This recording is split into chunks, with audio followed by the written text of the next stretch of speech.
Okay.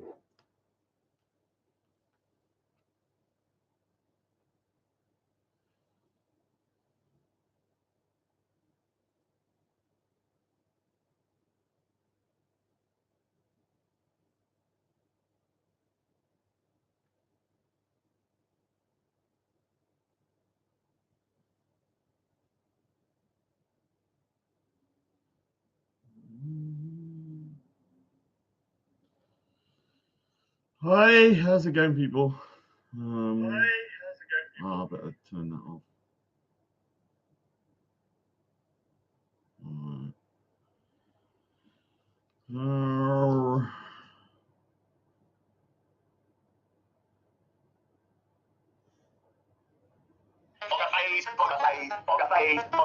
He bears money for RSA. He goes, please RSA, give me more. Please RSA, give me more. Poker face, that's poker face. From a bachelor moon on Bangladesh. Poker face, from a black lagoon on Bangladesh. Calling to the UK, say, please RSA, can I have some more? Please RSA, can I have some more? Poker face, poker face, poker face, poker face. It's all that he was in France. He claimed the terrible MLAs. MLAs, that's all. The mixed martial art argument. All he found is argument. It's not a backdrop, it's my sister's house. Actually, I need to do so. Actually, no, I need to do this.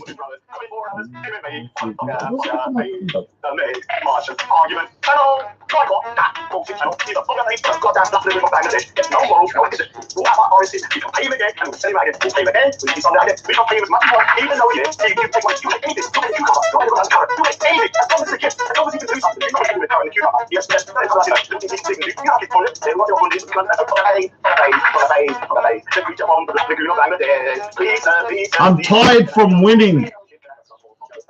I'm tired from winning. Just winning all the time. It's tiring.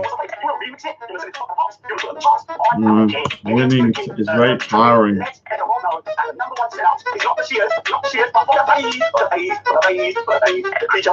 Go to Bangladesh.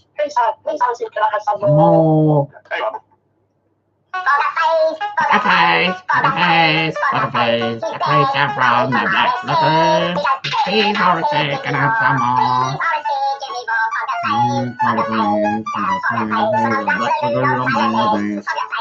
Oh my God.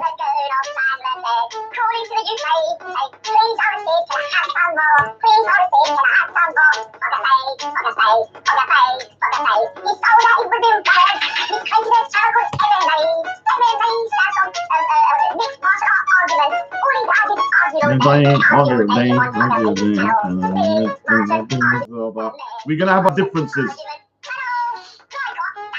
Look at this, yeah. This was Sheikh One at Speaker's Corner looking at Muhammad Tawheed. Look, that's Sheikh One. Look at the state of his mask.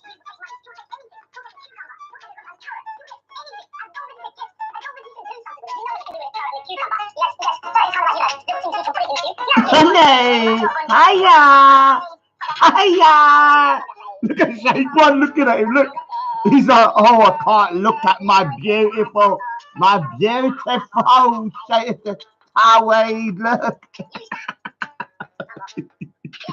Oh my God, look at that, yeah. I'll be back in a minute. I need to quickly just do something.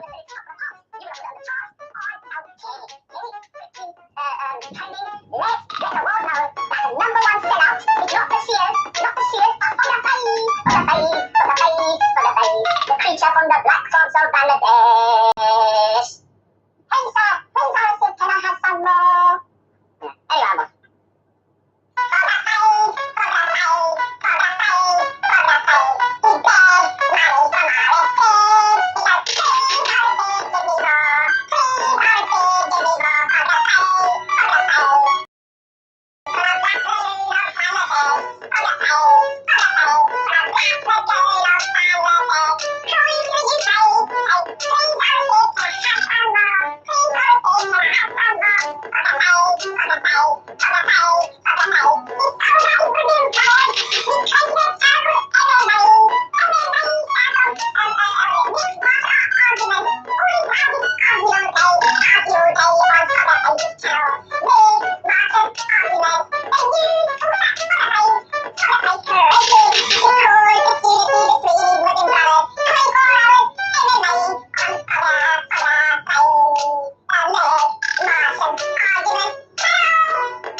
Bullet.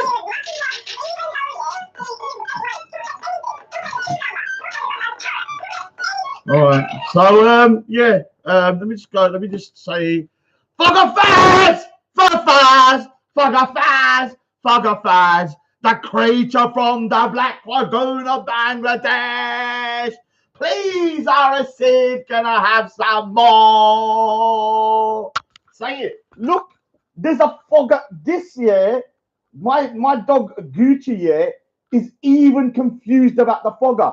Have you ever met a fogger before, Bullet? Bullet, tell me. Have you ever heard of a fogger before? Look, there's a fogger on the channel here. Right now, there's a fogger in the chat. He's been hiding. He's been hiding. He's been hiding. The fogger, man. Oh my God. Yeah. Whenever I see his goddamn name on the thingy, yeah, all I can think about is fogger Faz, fogger Faz. And the thing is, yeah, he's created more disunity between his Muslim brothers than the Shias and the Sunni conflict. And that's true. It's true. Bed's done. It's not even my bed, actually. But yeah, I've got a few updates today. Yeah, Raj 9.0 is in effect. A few changes. I'll respond to your email, James Goddard. But first of all, we've got to go over this screenshot. Yeah, what is going on with this screenshot? Let me try and do it so that I can actually see it without the sunlight. Look at this, yeah. What is going on, yeah? You got Muhammad Dikpik Taweed going, hiya, guys. I'm back at Speaker's Corner, yeah. I just love to go Speaker's Corner and talk about my little lulla. Yeah, look at me. I love to talk about my dick pics and I was sending it to females whilst doing dawa, yeah. And guess who's in the background? Sheikh Khan going, Muhammad Taweed. Oh my God. Oh, you're so sexy, Muhammad Taweed. Oh, and he's salivating. His whole mouth here. Look at his mouth here. All salivating. He finds him so sexy here. Like the Muhammad Taweed going, hiya, guys. And he's going, Muhammad Taweed, I can't look at you yet. Because you know, Muslim men have to lower their gaze here if they find a woman attractive. But he finds Muhammad Taweed like a real little sex bomb. Hiya. Hiya, everyone. And look how he's drooling. Look at this. He can't even look at him. Look. He can't even look at him. Look at the state of what's happened, man. He couldn't even look at him. I need to do it a different way. He couldn't even look at him. Look, he's got his. You know when they say, oh, Muslim men have to lower their gaze here? Not to other men. Oh, I can't look at you, Muhammad Taweed. You're such a sex bomb. That's what he was thinking when that was happening in this thingy. Look. And let me say something, yeah. These guys, yeah, cuss out Sam Mem for sometimes holding my camera. And let me say something. Big up to Sam Mem for holding my camera. Because let me tell you something, yeah. In those times, I need reliable people that, you know, I can rely on when I'm being surrounded and stuff. And I appreciate that stuff, man. Trust me. Obviously, I don't say thank you, though. So don't expect thanks or any gratitude, apart from once in a while. But what happened? These guys were actually cussing out Sam Mem for filming me. But guess what? Sheikh Wanye was, guess what? Was his little bum buddy's cameraman. Think about that. He was going, oh, Muhammad Taweed. This is what he does. He goes, Muhammad Taweed, I'll film you, but I can't look into your eyes. I can't look into your eyes, man. I might get something down there, might be start stirring. I can't look into your eyes. And let me say something, yeah. As a return to Speaker's Corner, go to Soko Films and watch Paperboy. Big up to Paperboy. Totally embarrassed this guy, yeah. I don't care what anyone says. If dick pic Taweed's in Speaker's Corner, I'm going to talk about dick pics. You get me?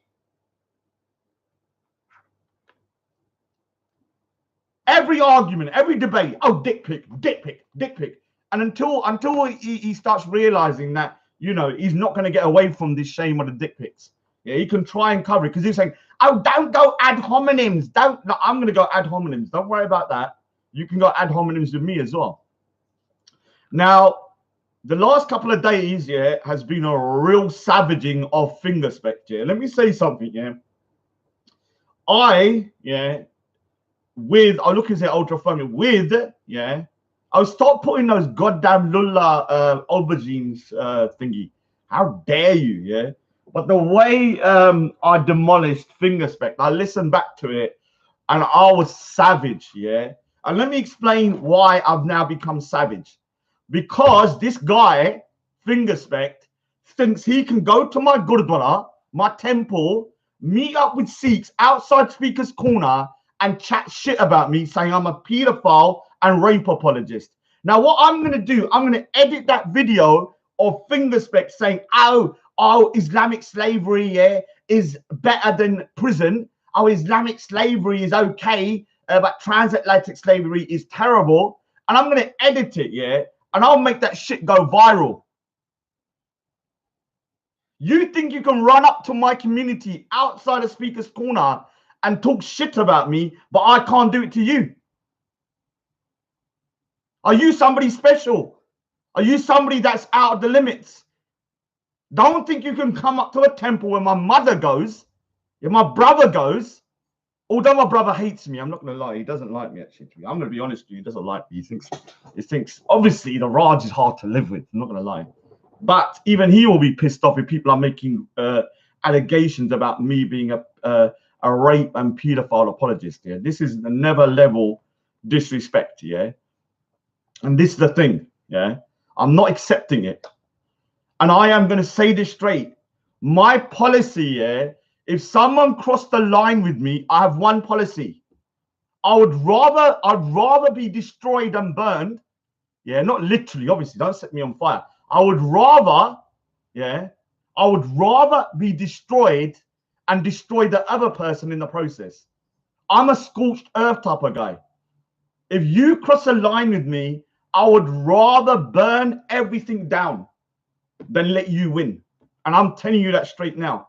I'll suffer the consequences. You cannot run up to my community and talk and lie about me and think that you can go to a place where my mother goes and you're going to talk shit like that about me being a rape and pedophile apologist, and I'm going to let you go like nothing's happened. You crazy. It's a place of worship, man. Now, let me just go through a couple of comments because, yeah, obviously people are thinking, oh, why was Raj so savage the other day? And let me tell you something, job done. That day, yeah, who were those Sikhs in the last stream on your chat?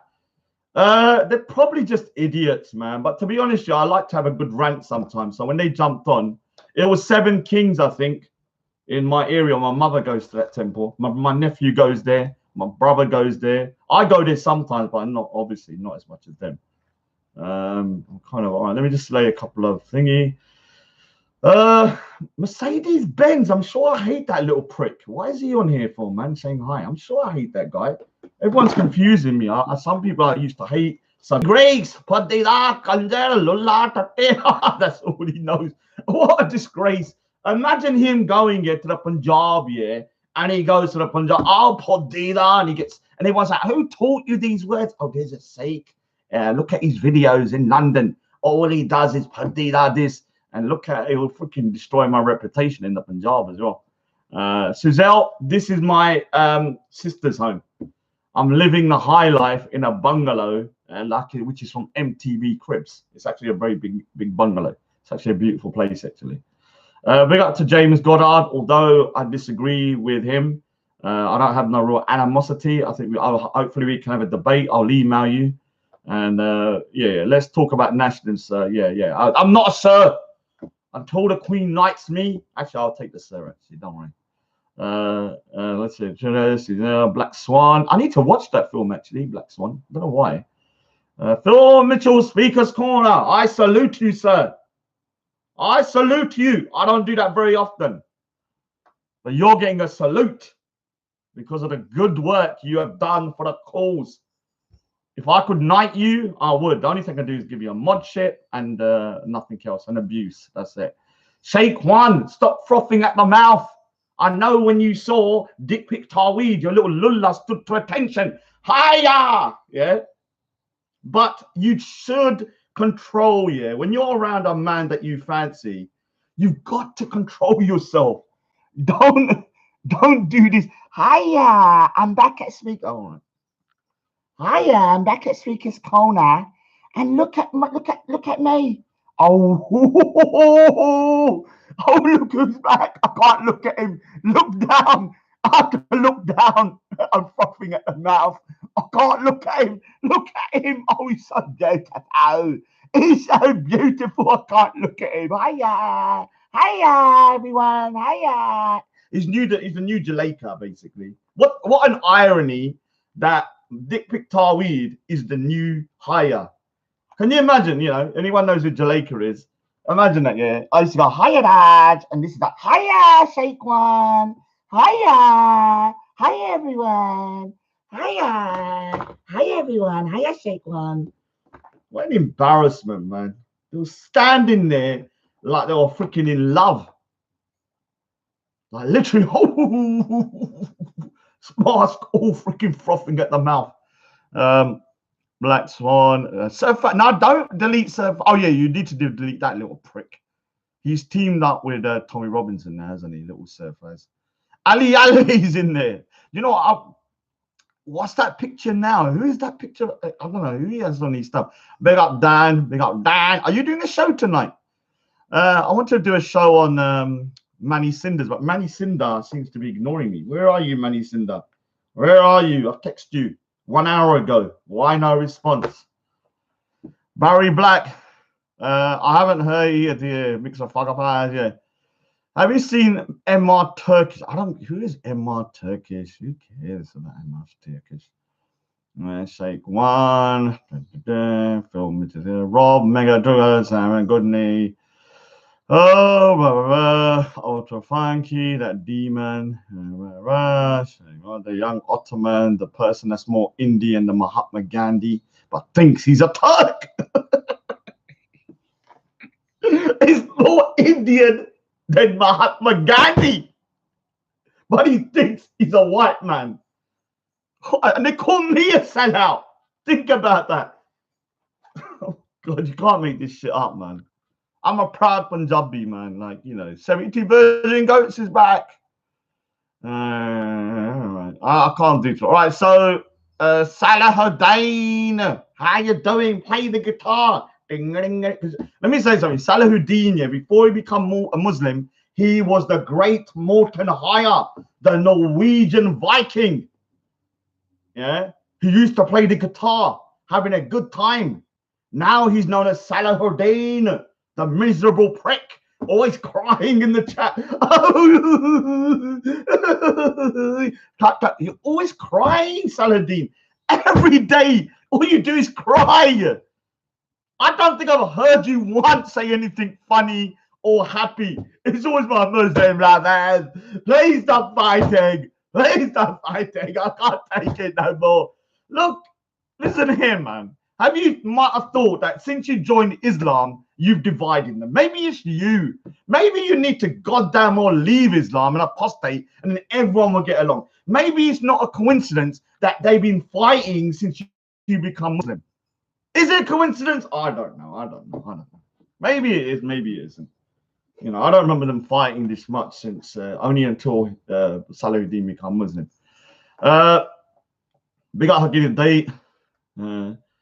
Oh yeah, so Raj 9.0. There are some big changes, and some of them are going to shock people, I think. I'll announce my major change. Let's say the big change. If I hit when it hits 30 likes here, because let me just kind of like get me. Now, one of the basic changes to Raj 9.0 is gonna be my. Actually, no, I'll say it in a minute. Let me just do one or two other things first.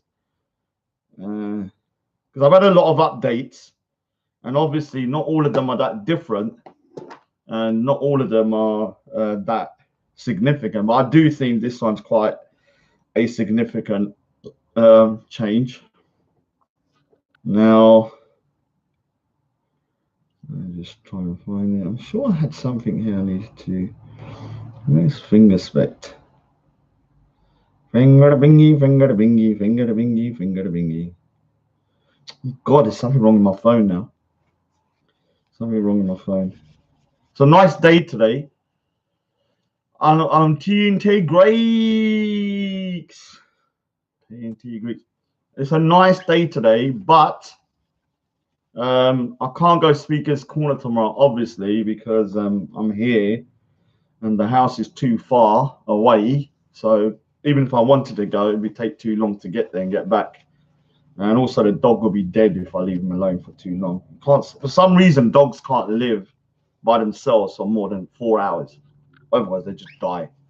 How did dogs used to live before? I don't know. Now they're so reliant on everybody. They can't do goddamn anything without humans. Everyone starts crying. Oh, Rod, you can't leave that dog for more than 4 hours. He'll die. Oh, you have to turn up. 4 hours is the maximum. The dog will die. I'm not even joking. That's what I'm told. You leave that dog alone. And I'm like, I always say to my brother, my sister and stuff, I'm like, I'm sure dogs used to live in the wild for like all their life. Why are they going to die after 4 hours? Like, what is he going to do? Like, I better not say that. I don't know, jump out of a freaking window to death? I don't know what they're talking about. Just to prove my point, when they tell like, they're going to hear this now. If you're hearing this, my sister and stuff like that, you told me to come at 9 a.m. Yeah? Otherwise, the dog will die. If you don't turn up at 9 a.m., the dog will be dead from starvation. Okay, I turned up at 12 a.m. The dog was still alive. Nothing happened. He was just crying a bit. That's it. And I fed him. He was okay in literally 30 seconds. Except for R.I.P. Gucci, who passed away. R.I.P. Gucci. My beloved Gucci. Rest in peace. Rest in peace. Do miss her. Because my I have to admit, yeah, when this dog first come to us 10 years ago, she was 12 when she passed away, but she come when she was 10. She was a goddamn irritating little freaking idiot. Yeah, it used to always annoy me. Yeah, very possessive. And the other dog, Bullet, yeah, because Bullet and Gucci, she used to be very annoying in the beginning. For the first year, I hated her. Hated her. I had to pretend to like her just so she wouldn't cry all the time. Then something happened. I don't know what it was. Over a period of time, she became my favorite. Yeah, it took a time though. In the beginning, she was so needy, always wanted love, and I was like, "Get lost, man! Like, just leave me alone." But now, R.I.P. my beautiful Gucci. Yeah, such a lovely dog, man. Yeah, poor girl, as you can see. Yeah, so let me just try and get some videos up. Oh, Jamal is Bangla Garage. Okay, who's Jamal? Oh, okay, because he's the guy that was making threats against me. Let me say something here.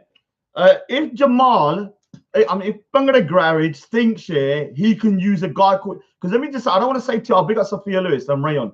I don't want to say too much.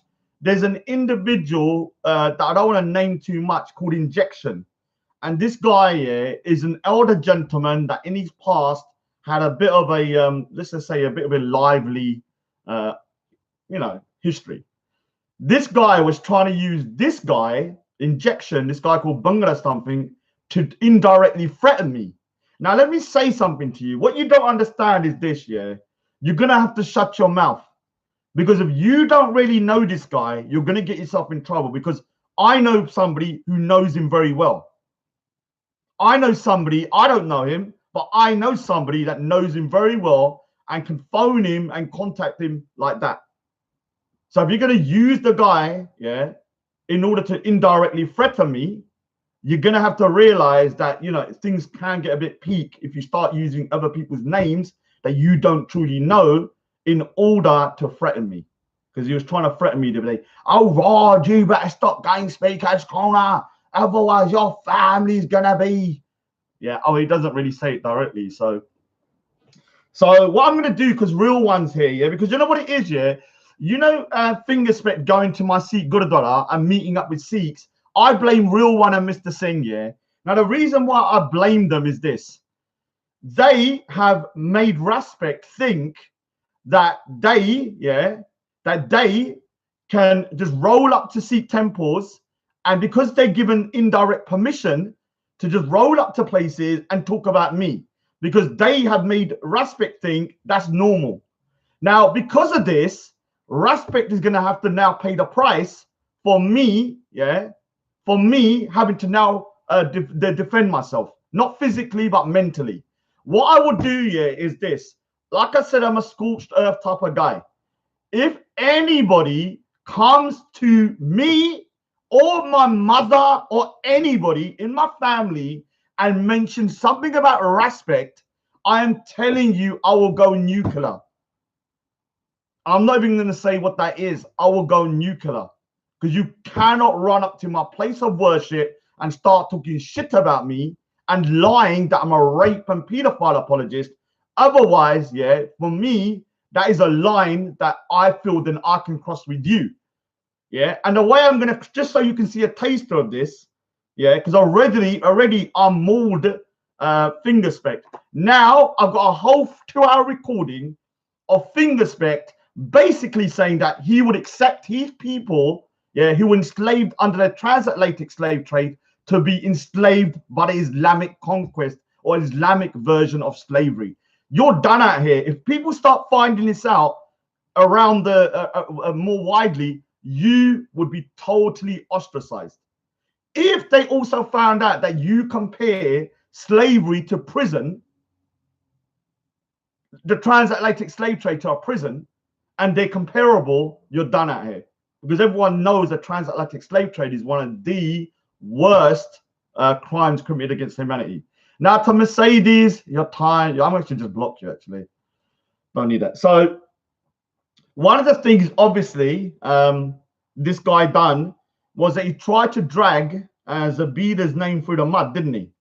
He lied about her, saying, oh, she lied that me and Queen Jay are in a relationship. She was slandering me and she was doing this. So he made this big live stream, started slandering her, you know, put a home address out, put a goddamn bank details out. People started saying that her home was a brothel, put up pictures of basically this guy, a guy that Zabida was looking after, saying that basically she had sex with him and all that kind of stuff. And I'm going to say something. I have actually somebody, so big up to the person.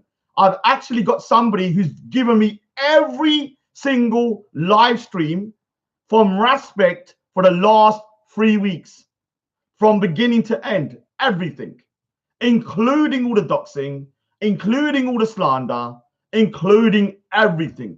Big up to that person for sending me that email and saying, look, I've got everything, because there are people out there recording. So I got everything. I'm going to start condensing everything, big up to Torok, and making videos about what Respect done and his slavery stuff. And if people start encroaching into my life, yeah, people that are not from my community starting to come in and say, Raj, you better deal with Raj, well, then people will have to start dealing with you. Don't you think, Respect? Maybe your community needs to deal with you. It can go 2 ways. Yeah, you're not special. I'm special. Special needs. I'm only joking. I'm not really special needs. I'm joking. Someone clipped that. Yeah. Oh, Mr. Apologetic. Let me say, big up to Mr. Apologetic. Big up, man. Big up. Big up. Big up. Big up. Big up. Big up. So obviously everything started going a bit haywire after Fingerspect got upset that, you know, he was going out with a Muslim woman. And that Muslim woman, obviously, Queen Jay, they were going out, and he's not a Muslim and she's a Muslim. And so obviously it was a bit sticky. And so when he told Zabida, oh, I'm going out with Queen J. And then what happened is that, okay, he then said that afterwards when she might have re-mentioned it, that she was lying about it. And then we find out through this recording. Let's have a listen. Where is it?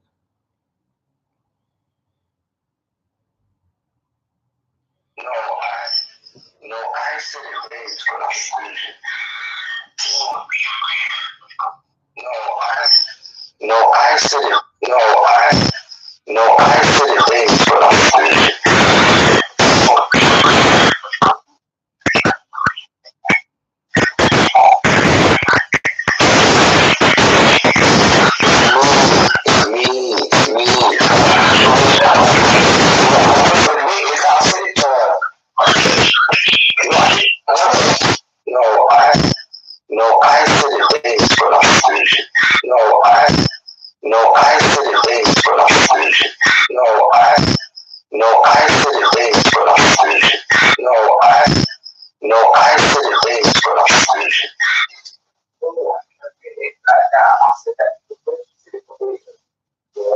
Okay, oh, let me do it properly again. What about now? No, I said it ways for that solution.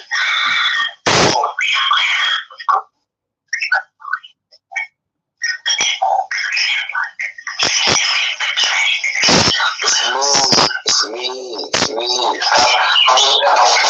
I just said wait, I said it to her. I said it ways for that solution.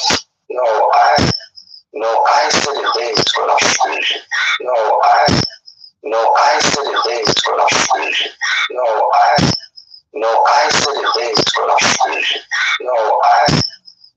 I said it ways for that solution.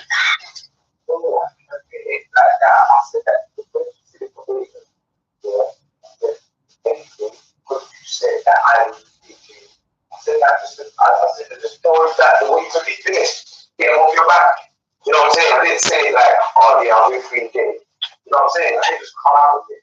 She said, oh yeah, more of you more. I remember because she said it verbatim on the minutes to the video. And that's the thing I thought. You know me, I don't like either, innit? But I can see where Lord Young with you right now, Ingrid. I'm not with you right now. But I can see where Lord Young with you right now, Ingrid. You know me, I don't like either, innit?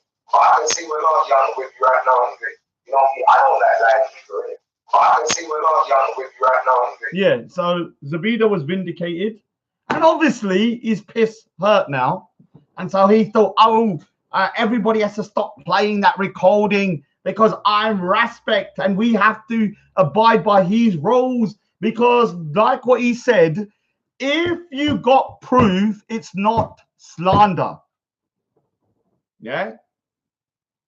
I'm using your own logic. So he probably got pissed off because I'm not playing by his rules and he crossed the line. And you know what? I'll cross the line as well now.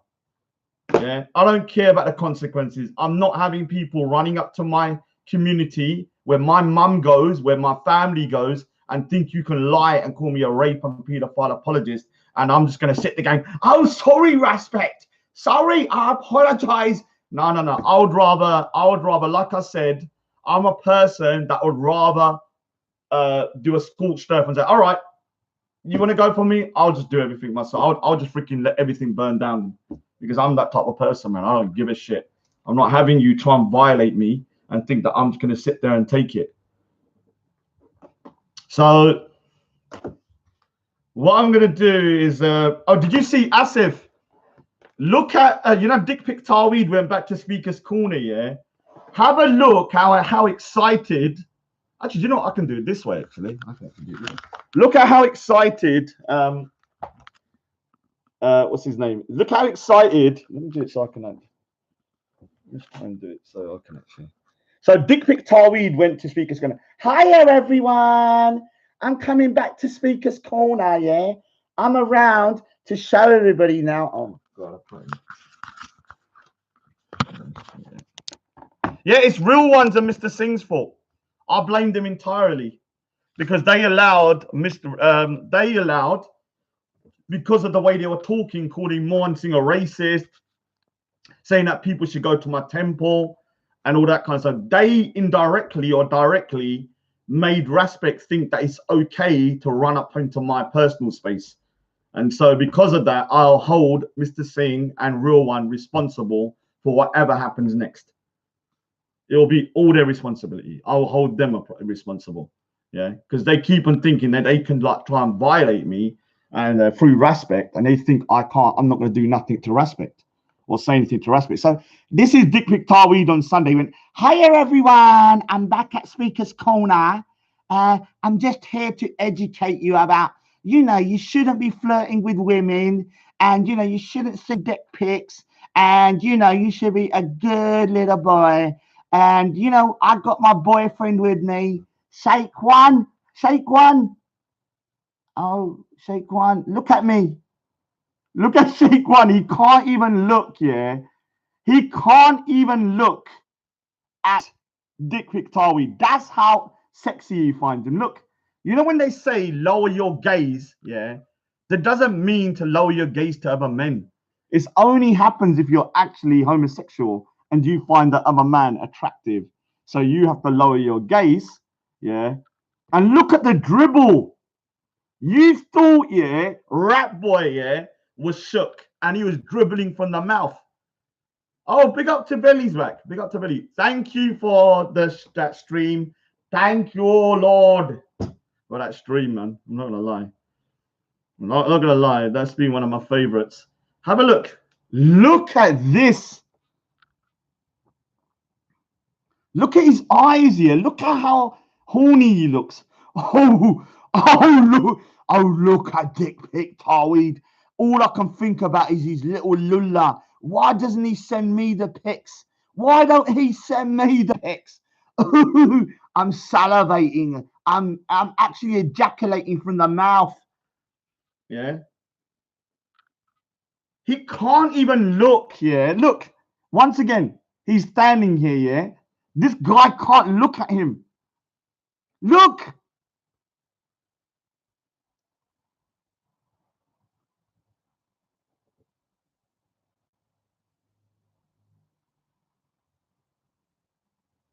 He was holding his camera.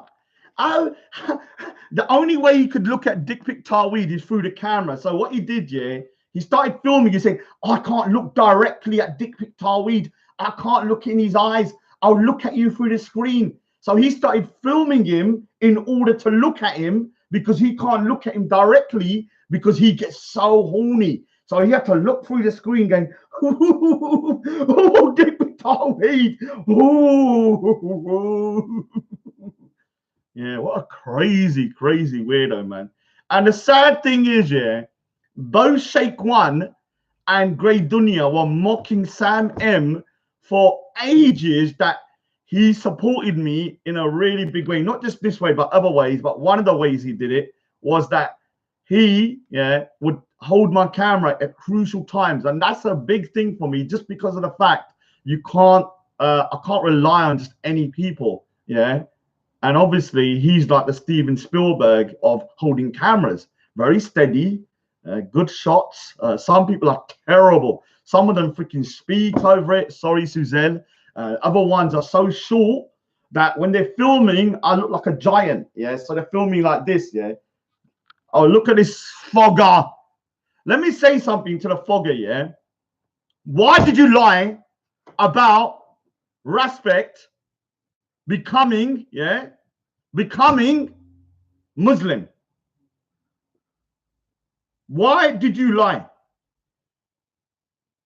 Yeah, and why did you? Where is that one? That Fogger Fazzy's goddamn lies, man. Yeah, he lied. Yeah.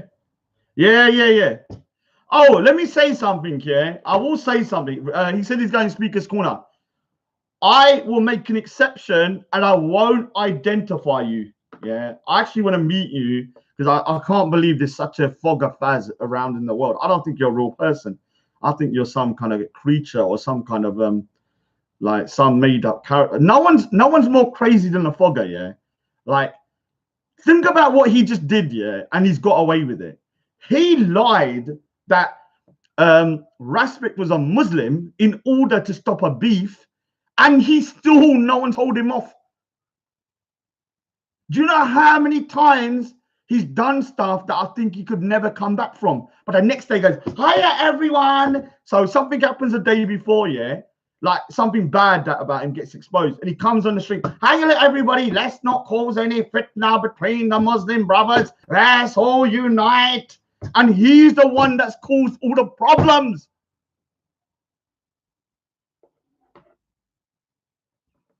How can you tell people not to not cause goddamn what is it called? Not to cause problems when you're the one that's done it? It's unbelievable, man. I'm not gonna lie. He's lucky. Let me tell you something, Fogger. You're lucky I find you hilarious, yeah. Because if you wasn't funny, I'll be literally trying to rip you a new one, man. I'll tell you that now. You're lucky. He's lucky. Because he's the most irritating person I've ever met, man. But because he does it in a funny way, I kind of like can't get angry with him for too long. I'm actually willing to meet him. He can mask up as well if he wants. Yeah, mask up. I'll just freaking. I want to take the mask off. So yeah, you can do that. I'll think it. Yeah. And let me just see if I can find the. Oh yeah, here it is. And she slandered somebody's dead mother. Listen. It's not good, bro. As a Muslim, it's wrong. One lie is wrong. May Allah give you jannah about Nasser. Listen, not Nasser jumping. Where is it? No, it's not even this one. Where's the Fogger Faz one? Yeah, where's the Fogger Faz one? When he lied about thingy. What's the thingy? 9 more, and I'll reveal the updates. It's actually quite important updates. Actually, I'm kind of taking a new route. Quite well, not totally new, but going a kind of like a different kind of way to say. Is this it?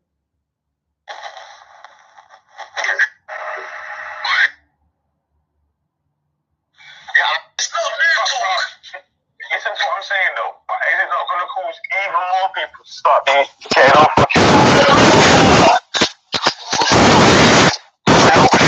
How can you take my word for it? I'm a nobody in it, so don't worry, don't take my word for it. But what, you know what the wickedest thing is? I don't mind it, it's fine, it's done, yeah. But man said it was passion, like, from what I've heard the recording. Man said it was passion. Okay. No, what does it matter? No, but if it don't matter what we think, what does it matter what they think when they don't even like respect? Yeah, that's what I'm saying. Like, why do you have to prove anything? Why do you need to prove anything big to Zabida and fucking Wade? What the fuck are they? Well, okay. So what did you lot do, yeah? When your brother was getting slated by next person, day in, day out, on making live streams, yeah? What did you lot do? Did you sit there and watch? Well, I couldn't handle it, bro, because both parties are mine, both ways. I respect. Walid and Zubaydah, they're Muslims. So for me, if it means that I'm going to lie about something and kind of make it end, so be it, man. No problem. Right? See, respect, man. One thing about making live streams, yeah? What did you lot do? Did you sit there and watch? Well, I couldn't handle it, bro, because both parties are mine, both ways. I respect. Walid and Zubaydah, they're Muslims. So for me, if it means that I'm going to lie about something and kind of make it end, so be it, man. Oh, is that Sanchez? Is it you, Baji? Sanchez? Is that you? Baji? Is that you from yesterday? Gala on thingy. There's another Sikh brother, I think, Sanchez. Is that him?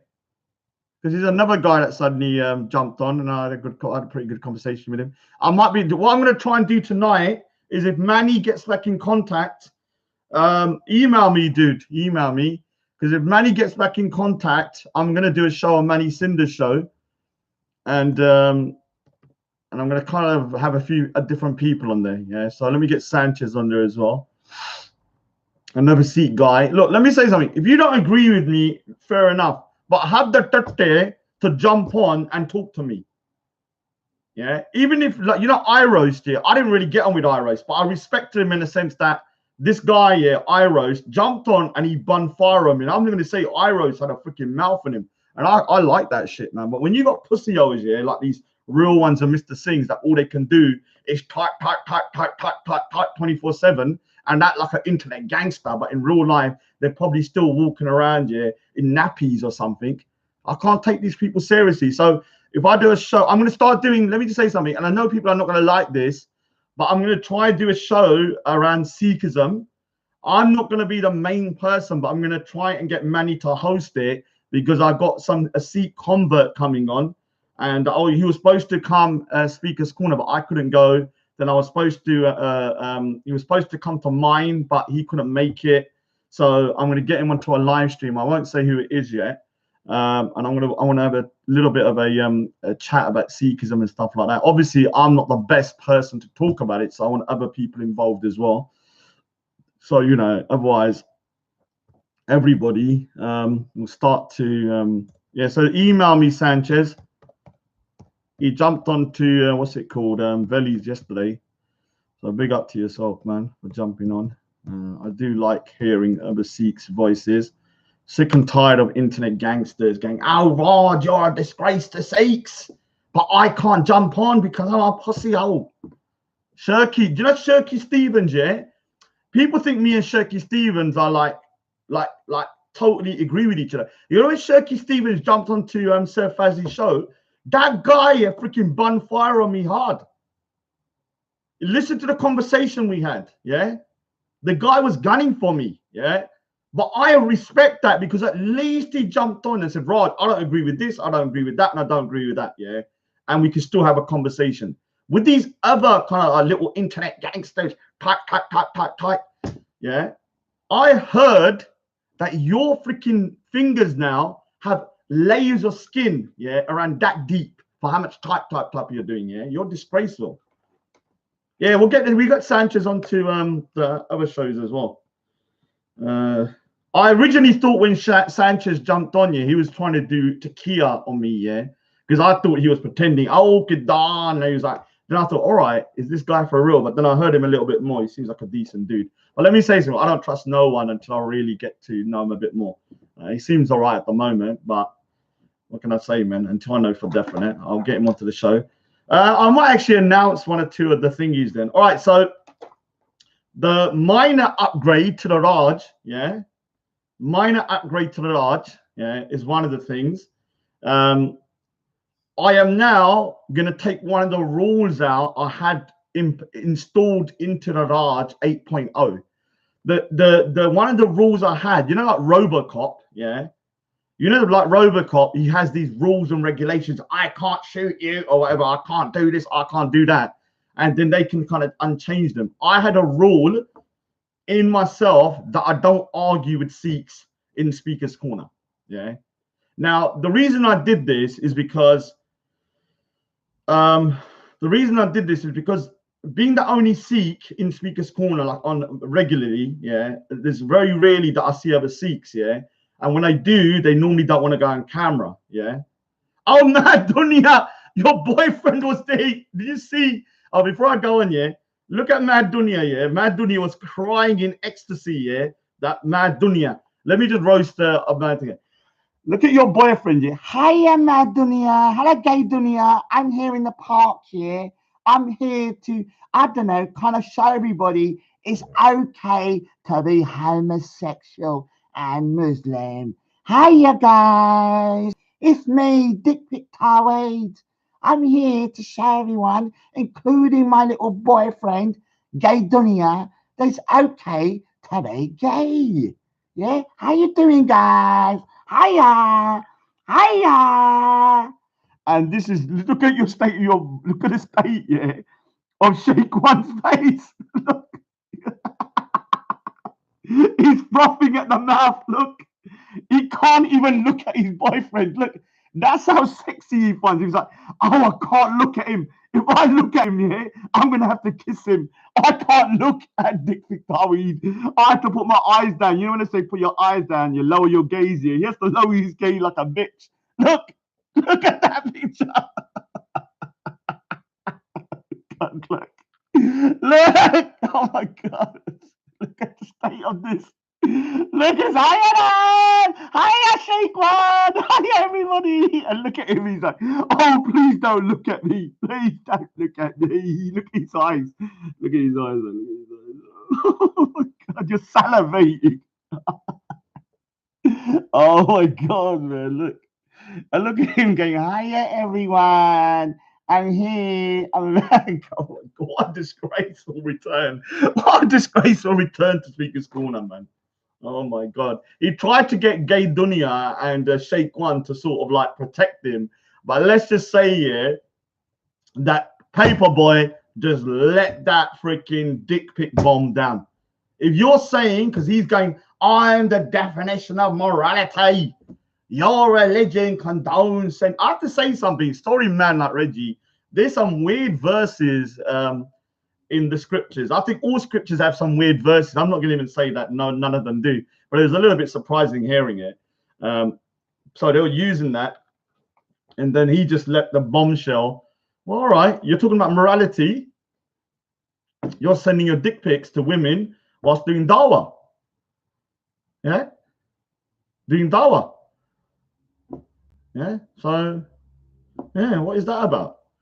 All right, so like I'm saying, all right, so let's get back to the first thing, yeah? I used to have a rule, yeah, and I've had it for 2.5 years. Because I'm the only Sikh in Speaker's Corner, and I'm normally, like, out of this, normally on average, probably 300 people milling about, if you see the area, and it can fluctuate depending on the heat, and it can go lower as well. So being the only Sikh in Speaker's Corner, if Sikhs come up to me, what I would normally do, yeah, even if there were, didn't really have too many that were hostile, but one or two were, what I did was like take them to the side, like one guy that came from Leeds. I said, look, let me talk to you. And I let him just say what he wanted to do. And I was like, okay, I heard what you say. I don't care. And I left. Yeah. And the reason I did that is because I didn't want on camera two Sikhs fighting for the amusement of everybody else. Yeah. Because it's embarrassing. It's a bit like if you had a park full of all white people and there's only two black people, and the two black people are fighting for the amusement of the white people. So I put this kind of clause into me saying, do not argue with Sikhs on camera in Speaker's Corner. Now, it happened with the Lochin, yeah? And I'm not going to badmouth the Lochin because I've got a peace treaty with the guy, and we had our own issues. And during that time, I tried my best, yeah, not to go down a route where I wanted to defame a Sikh brother, but it got to that point. Not defame or say something about him that, you know, he would have been upset, but I had to say it, yeah, in order to shut him up, yeah, because to show his hypocrisy. Now that was one time, and it's still one of the times that I regret everything happening the way it did, yeah. And even, I don't want to say too much, I had a conversation with the Lochin on the phone like 2 weeks ago, and he implied that we both should have probably tried to resolve it in a better way. Yeah. I'll big up Barry Black. So I still had that particular clause in my the update. What I will say now, that clause is out.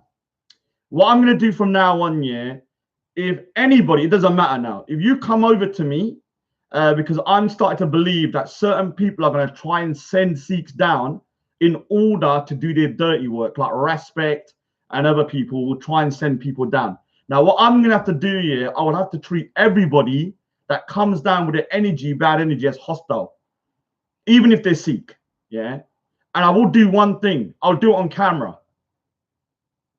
And the reason I'm going to do it on camera from now on is because I want to show people this is what you're going to get if you try going to control me at Speaker's Corner.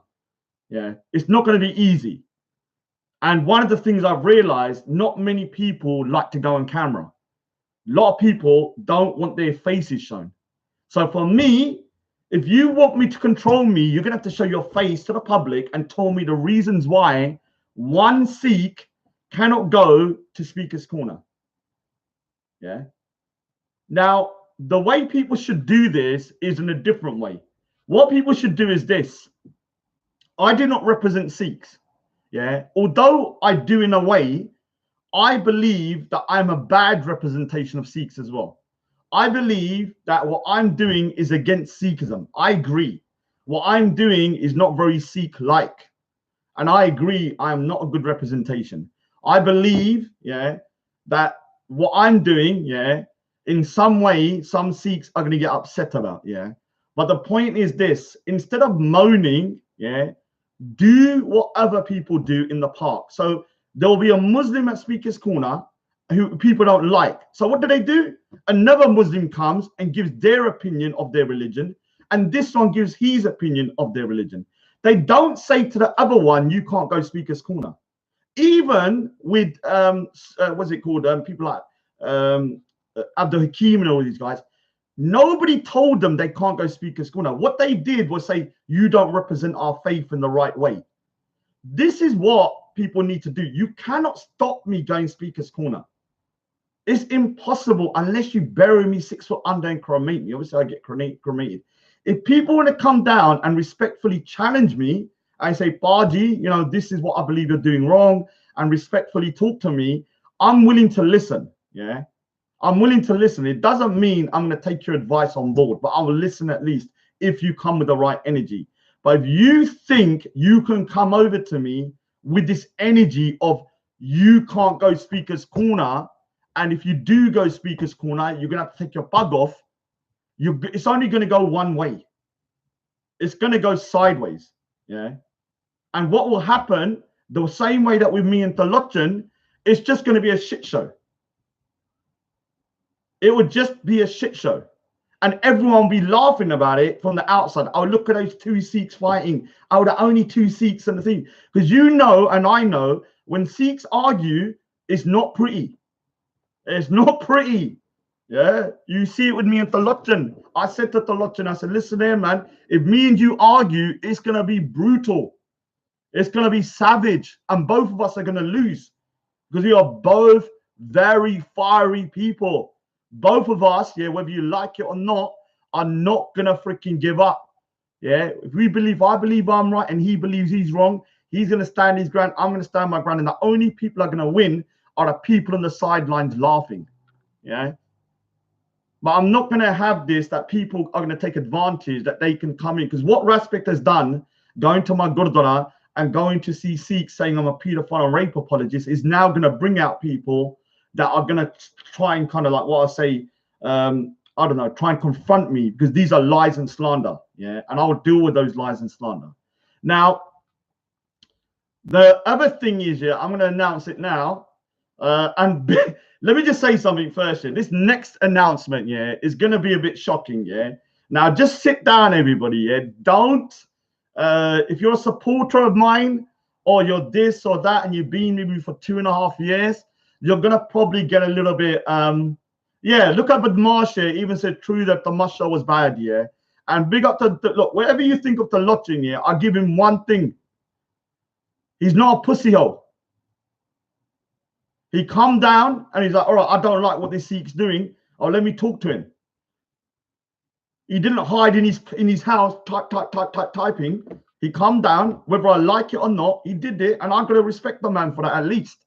Yeah, I'm going to respect the man for at least coming down and talking to my face rather than typing a lot of internet gangsters. Yeah, come over and speak to me politely, and then yeah, we can have a chat. Obviously, if we actually start arguing, and also, like I said, yeah, me and the Lotchen actually agree on a lot of things, yeah, that people would be surprised about overall. We're just 2 very controversial, fiery people. Like I said to him, and I said the other day, I am going to start to learn Barney more, because I do believe one thing he said was true. And, you know, obviously, I can concede when I was wrong, that in order to really believe in Sikhi, you have to start reading the scriptures. You can't say you believe in Sikhi and only know a little bit of it, because I do know some of it. I've got to start learning it. I'm going to start I'm trying to find a Gurdwara I can go to and start to learn, you know, Barney and stuff, and read and learn. I just haven't found one that I kind of want to go to yet. I would go to my local Gurdwara, but I don't like them, half of the people there. So some of the people there I don't get on with, obviously, for whatever reason. Not because of me, but for just generally, that Gurdwara has a few problems at it with it's just a bit of a weird place. I don't want to say too much. Yeah. I can admit where I'm wrong. I can admit where I'm wrong. I'm not freaking that arrogant that I'm going to say, I don't believe that I don't believe that I am not responsible for a lot of the shit I'm involved in. I say it's 50-50. I believe it's 50-50. I'm involved in a lot of shit because some of it is some of my own doing, no doubt about it. but I don't say none of it. I don't say all of it is my fault. Now, the next announcement here. Now, everybody sit down. It's the hour mark. I know some people are going to be annoyed, but I've made a decision, and I've had to think long and hard about this. And the reason I made the decision is because I feel that I'm kind of constrained at the moment, and I need to become free. Yeah. And I need to be able to kind of like speak my mind and do what I need to do as a kind of like let's just say somebody as an individual and not part of a group here. And I feel like at the moment I'm kind of being by other people, I'm trying to be put into a bracket where I don't feel I actually am in that. And I feel like at the moment I'm kind of being by other people, I'm trying to be put into a bracket where I don't feel I actually am in that. I believe Tommy Robinson, yeah, and it's like Tommy Robinson done a lot of good. I still believe that Tommy Robinson highlighted some great issues, and I still believe that Tommy Robinson is not racist.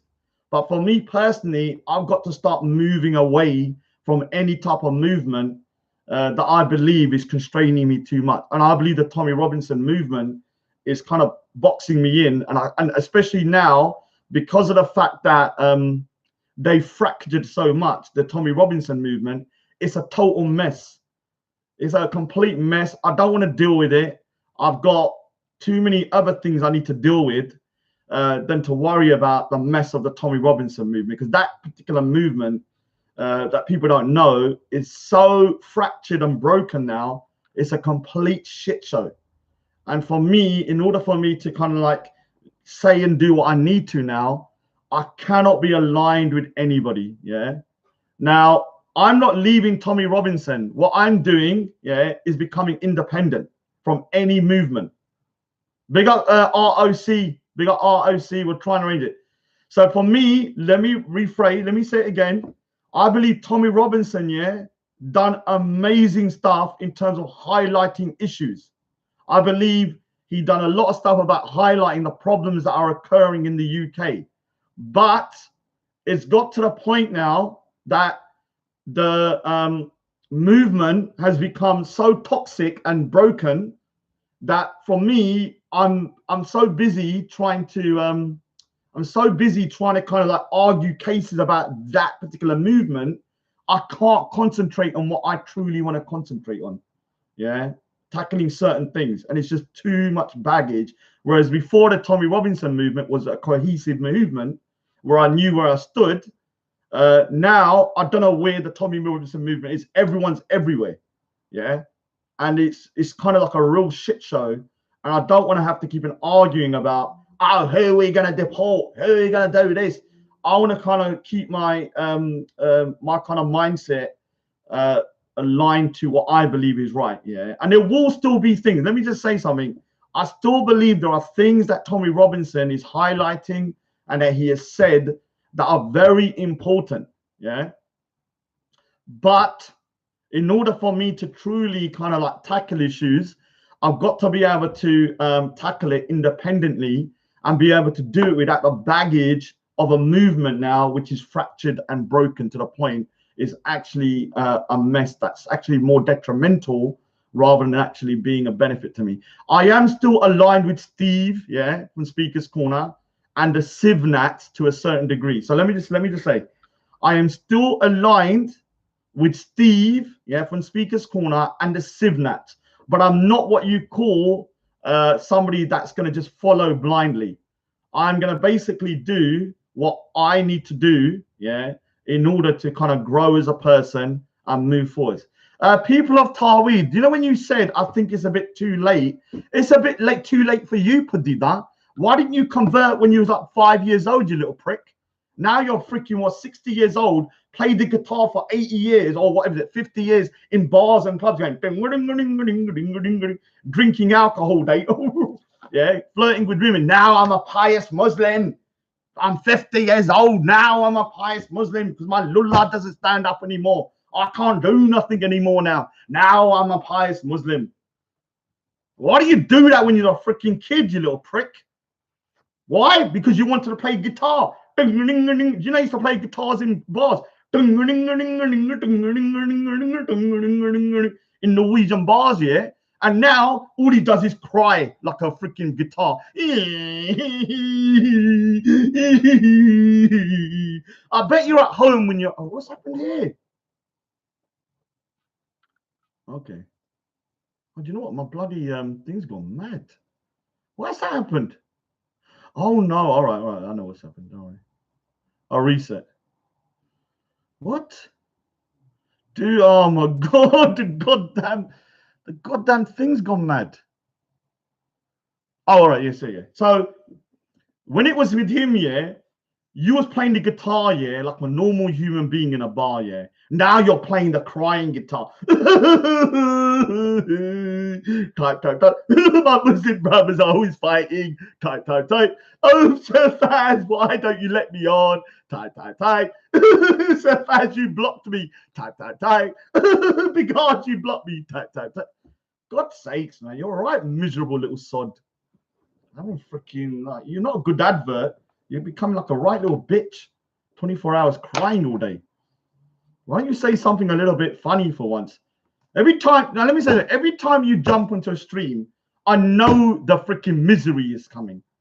As soon as you jump on, I know, yeah, you're going to say something to make me start freaking getting pissed off. Like, oh no, oh, you know what, yeah? You know, I'm banging the, what's happening today? 1 minute. Sorry, guys. Something's happening to my computer because I think I'm going mad and it's like making the screen go weird. Right. So, yeah. I mean, there hasn't been... oh, big up to the film. Yeah, no. Actually, no, I didn't drink Coke today. I finished all the Coca-Cola in the house. So, like I said, yeah, I want to kind of be free, and I have to admit, with the way the movement is. So just to give you an explanation, when I first kind of like started hearing about Tommy Robinson and stuff like that, it was during a time when I was younger and my cousin was groomed, and I saw somebody, yeah, who was, not from my community, talking about an issue affecting me directly and my family, and I always appreciate that and still appreciate that. And then on top of that, he was highlighting other issues which are about extremism. Whether you like it or not, yeah, Tommy Robinson is right about one thing. There are dangerous people walking around the roads, yeah, of the UK, yeah. Now, I will concede they're not just from radical Muslims. There's also going to be radical far right, radical whatever. But the majority that are causing issues at the moment are definitely from the Muslim Sunni side here. And I'm saying it's a small percentage of like 5%, but they are causing a lot of issues. And I'm not going to stop saying that. Yeah. I'm not going to stop saying that. I'm not saying all Muslims. I'm saying a small percentage. And he's right about that. There are real dangerous people walking about the UK that, singing like Shia, Kafir, Shia, and all that kind of bullshit. Thinking that it's okay to kind of like call for the death of people in their own sects and stuff, like Shias and all that kind of stuff, and just doing all kind of madness, like, supporting Sheikh Faisal, who's responsible for how many deaths in the UK indirectly, supporting Anjem Chowdhury as well, and all of these kind of people, and thinking that, this form of Islam, which is very extreme, yeah, is the right version of Islam, yeah, and that's not acceptable for me because, like I said, yeah, I don't mind Muslims praying, fasting, going to mosque, doing whatever they want to do in their religion. But when that particular version of Islam becomes very extreme, like what you see with people like Abu Talha, M-Stacks, people like even Sheikh One on here, I would say is very extreme. Grey Dunya is an extremist in his own way. He likes to get extremely bummed. Then you have other people around, yeah, that are very extreme. Oh, big up to Jen Wallace, man. Big up to Jen Wallace. Jen Wallace here is one of the first survivors of the cult of finger spect. Now we are gonna do, yeah, a kind of like what we call a kind of a what is it called? Kind of like a home for the people that leave the cult of finger spect, yeah. And Jen Wallace is going to be our poster girl for that. You can survive. You can survive. It's gonna be hard. When you leave the cult of finger spec, you're gonna have these degenerates like Real One and Mr. Singh walking around going, "How dare you attack our leader? How dare you attack our leader?" Saying that we're gonna donate. You know, the other day, yeah, and I'm being truthful. Raspek's always coughing, yeah, on his chat, yeah. Oh, Dexter, I'm around my sister's house. I'm sort of like all the way out of London, or on the outskirts of London. I don't want to say yeah, where, because obviously. Oh, Jan's here. Everyone put the mask on. Everyone put a mask on. Jan's here. Oh, Jan's here. Everyone mask up. Everyone mask up. Jan's here.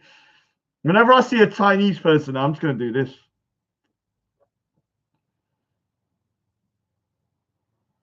Yeah. Oh my God. Hold on. Who's this? Muhammad Taweed, Muhammad Taweed, show me a dick pic. Muhammad Taweed, I'm Sheikh One. I'm Sheikh One. I'm Sheikh One. I'm palpitating. I can't look at I can't look at you. I can't look at you, dick pic Taweed. Dick pic Taweed. I can't look at you. And for anybody doesn't understand what that is, yeah, that's a reenactment, yeah, of Sheikh One meeting his idol and his boyfriend, Dick Pic Taweed. Hiya guys. And this is basically what I was reenacting. He couldn't look at his love life, his lover boy, without salivating. Look at that salivating of the mouth. Look at the salivating of the mouth. Look. Oh, I'll have to time out. I didn't want to time out Great Gay Dunya because he's been bummed enough, man. But let's time him up a bit. So tonight, if I can get, let me just see. Actually, you know what? I might actually ring. Should I ring Manny Cinder live on air? Let me just see while I'm here. Let me just ring him so I can just tell you like if he's actually Let me look. Let me look. I want to try and do a show tonight or tomorrow.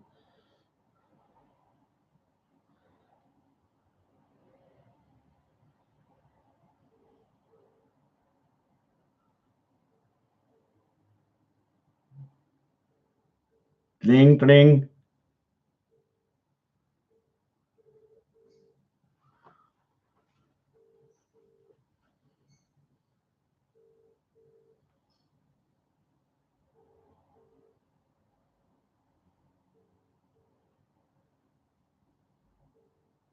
Where is he? So, I mean, I can't do a live stream without Manny Cinder because he's the one that has to set it up. And I can't actually set it up. So I'm not sure what to do. I do want to do a live stream on his one, but what can I do, man? I was going to get a few people on there. So nothing much I can do. Now, yeah, like I said, sorry, I know I went a bit crazy there, but you know, I couldn't help it. You know, the Sheikh One, like salivate.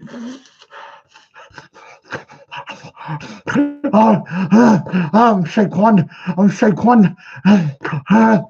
Dick Pic Taweed. I'm Sheikh One. That's what we're gonna see. Oh God, Rick's mace. What a disgrace! What a return, man! What a return to Speaker's Corner. Watch Soko Films, yeah, and the return of Dick Pic Taweed on there, man. You're gonna see something. You're gonna see something that you didn't know was possible. A grown man salivating over another man and ejaculating from his mouth onto his mask. This is the power of Dick Pic Taweed over his followers. That's a real cult, though. That's a real cult to be able to do that to your followers, to be able to make them do that. Oh, look what I got here. Look what I got here. Let's have a look. Is a real one still there? Because I'm actually gonna think about. Oh, do you know real one? Yeah, let's put an olive branch out to real one. Real one, are you still there? I'm feeling a bit compassionate because you know I've actually destroyed your leader mentally. So are you still there? So you're telling me I've not been at the park, you idiot, for 5 weeks, Padilla. And Valley Vision. Big up to Valley Vision, man. He literally set up a show where I was allowed to ravage Fingerspect. That is what you call an independent show. Because he was probably sitting there going, leave him alone, Rod. Leave Fingerspect alone. Leave him alone, please. Have mercy. Have mercy on him. It's been 3 hours. Have mercy on him. But he didn't stop it, though. So big up. I think he didn't stop it because, obviously, Fingerspect made up with See Alive. And, I don't know, you know, chucked him under the bus as well. So what can I say? Yeah, I joke. You enjoyed it as well, man. I think that's going to go down in history as one of the best streams on your channel, man. I got a feeling because so much exposure happened that day.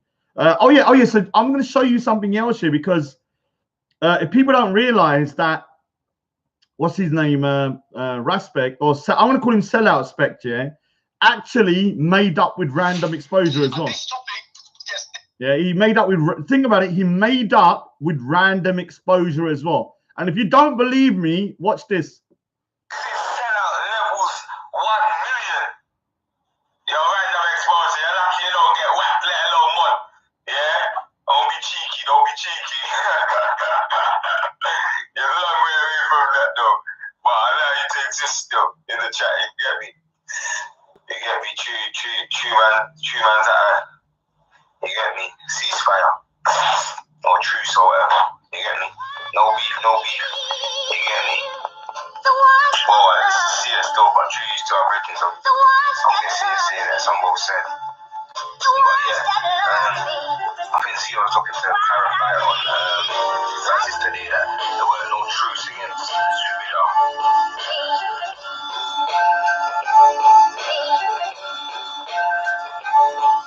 So you can see here, he even made a truce with random exposure.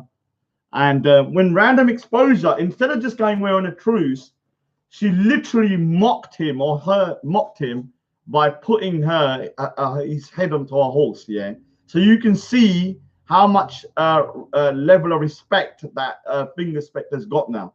That she literally like, rinsed him out. Yeah. Even like chucking his sorry back in his face. 1 minute, I need to get something on.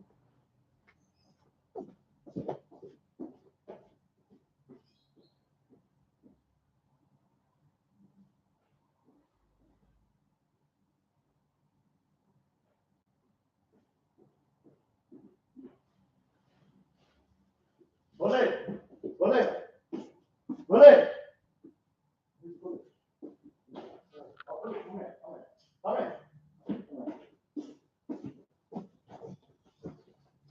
Yeah, sorry. Everyone, we'll talk to Bullet. Hang on. Say hello. Hello. Hello. Say hello. So this is the reason I've had to stay here for 1 because of you. I have to look after you, yeah. I'm gonna look after you, and I'm gonna be away for 10 days. And look how he just walks off. Look, doesn't even care. Look, it's gone. Gonna be here for 10 days to look after the goddamn the goddamn dog. Unbelievable, man. That's how crazy that I'm gonna be here all that long. Let me just get my. His name's Bullet. Oh, Sheikh Faisal said something nice for once. R.I.P. Gucci. Oh yeah, all right. First time I'll say well done. He said something normal for once. Is Al Kaka there? Al Kaka. Is that Al Kaka? That little Al Kaka.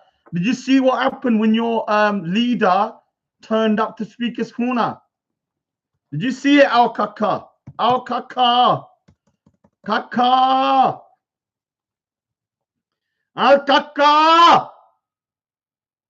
Oh, Kaka! Kaka means baby in Punjabi. So, oh, Kaka! Sorry, bullet.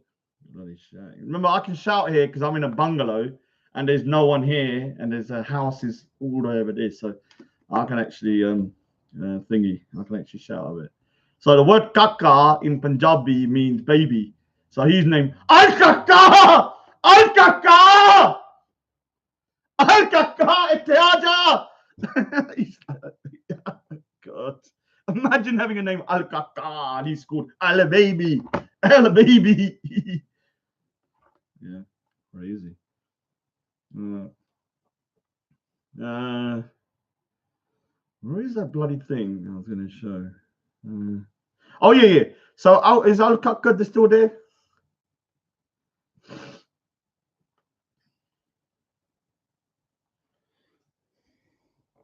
Look at your boy, Sheikh One, how he was salivating.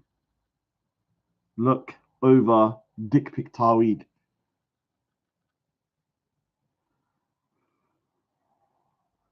No, if you say Tedjar, yeah, I'm gonna say Al Kaka. I don't care who he is. You mock my father, I'll mock Al Kaka. I don't care if he's some goddamn whoever the man is. They're always going, oh Tedjar, that's my father's name. Yeah, do you know that? Obviously you do, but you're a goddamn degenerate. Ladies don't love Sheikh One. Yes, ladies love you, but you don't love the ladies. A lot of gay guys, yeah, ladies like, yeah. But when they look at other men like this, yeah,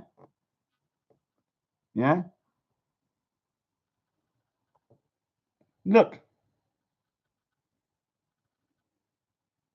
Does that look like a straight guy to you?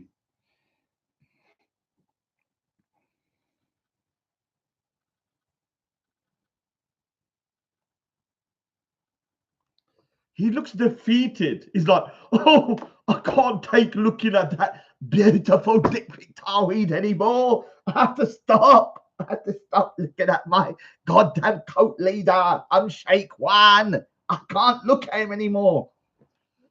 He was looking at his he was looking at his lula. He's going, oh, don't go up. I can't do nothing about it. I'm holding the camera. Don't go up. Yeah. Yeah, he's looking at his goddamn little lulla. Yeah, don't worry, it wouldn't make no difference anyway. No one can see it. It's too small. Don't worry about that shit. I've got another video actually. So this is another thing, yeah, that was purely disrespectful on finger spectrum. This is another reason why he went too far. Look at this picture, yeah, that they were having up, yeah, on the screen, yeah. Now, I know the picture looks funny. Even I have to say it's a bit funny. But the hypocrisy I'm going to show you is there here, yeah. For me as a Sikh, yeah, my hair is sacred. So what happens is this. If I was to do the same picture of Finger Spectre without his dreads on, yeah, without his dreads, what do you think Finger Spectre would do? Racist! You're racist! How dare you mock my dreads? But for some reason, he's allowed to put that picture up of me, yeah, without my bug on. Because remember, it's Photoshopped. Obviously, it's not real. It's a Photoshop. And he's put that one on, yeah, in order to kind of like mock me. But he's actually doing something that is mocking not only me, but my distar and my hair. Yeah, and I know it's a bit funny. Even I find it a bit funny. But if you think about the hypocrisy of it, if I was to then do a Photoshop of him without, yeah, his locks and then put this little curl on it and mock him and have it on the screen behind me, what do you think will happen? What do you think will happen? Oh, racist! Oh, you're racist! How dare you do that to me? It's the hypocrisy. Now, here's another thing, yeah, that happened the other day, yeah. Now, there's this lady called Silverleaf, yeah, and I'm gonna say that the only person that I would actually accept in the weirdos crew is Silverleaf, yeah, because Silverleaf is a goddamn nutcase, and I like nutcases.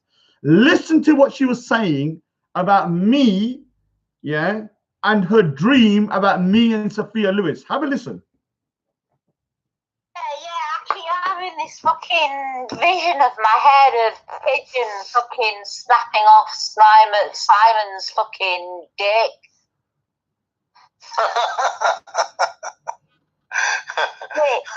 You know when he goes down the throat? You know when he goes through it, it rages down his shirt.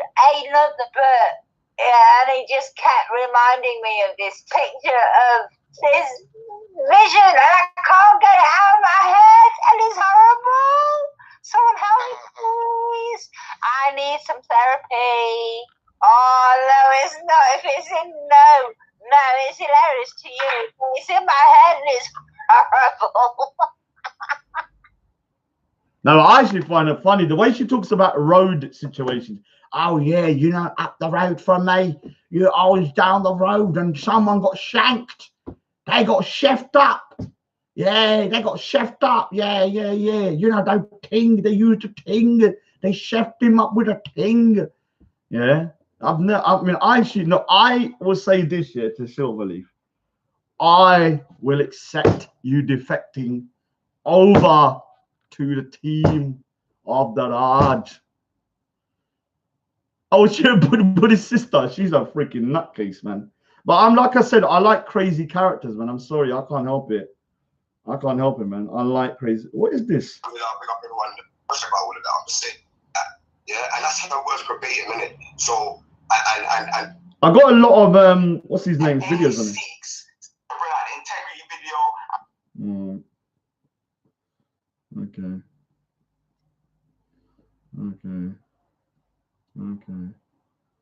I'm sure I've got something else. So respect. What's the issue with him? I don't know. Oh yeah. Fuck the Muslims. Listen to me. Listen to me. Forget them. Fuck the Muslims. Did you apologize to Nasser? Listen to me. Listen to me. Forget them. Fuck the Muslims. Did you apologize to Nasser? Listen to me. Listen to me. Forget them. Fuck the Muslims. Did you apologize to Nasser? Listen to me. Listen to me. Forget them. Fuck the Muslims. Did you apologize to Nasser? Listen to me. Listen to me. Forget them. Fuck the Muslims. Did you apologize to Nasser? Listen to me. Yeah, and you know what? Yeah, I mean, sometimes people say stuff in the heat of the moment, and they might say something like "F the Sikhs" like me, and instead of letting it go, because I actually apologized for that, and I did a video. If you look at on my channel, one of my earliest videos was doing a 30-minute video apologizing for that. But for 2 years, he's been playing that goddamn video like I just said it yesterday, and I've never apologized for it. Yeah, and here is the bit where Sir Faz lied about being respect. being What's the Muslim. issue with him? I don't know. No slander, no nothing. Yeah? Just tell me straight. Okay. Respect, yesterday in your channel, admit that you called Queen J and apologized to her. Respect in front of everyone here who started this, and they make it live on his live stream. Did you, Sir Faz, talk to Respect about why he slanders this Muslim woman, Queen J? Why he put her in this situation? Why he make everyone talk about Queen J? Yeah, why? No, you have energy for us, but you have no energy for us. Can I answer the question? I'm going to answer you one simple question once. And this topic gets dead in here, okay? We all get on, we all live happily ever after, and we all fight the Islamophobes. Respect, yeah? Wallahi, I'm going to say to you, if I said to you, he took a shahada with me, would you accept it? Would you accept it, yes or no? Me? Yeah, would you accept? If I told you now, wallahi, he took his shahada with me, would you accept it? I wish, I mean, Europe. Yeah?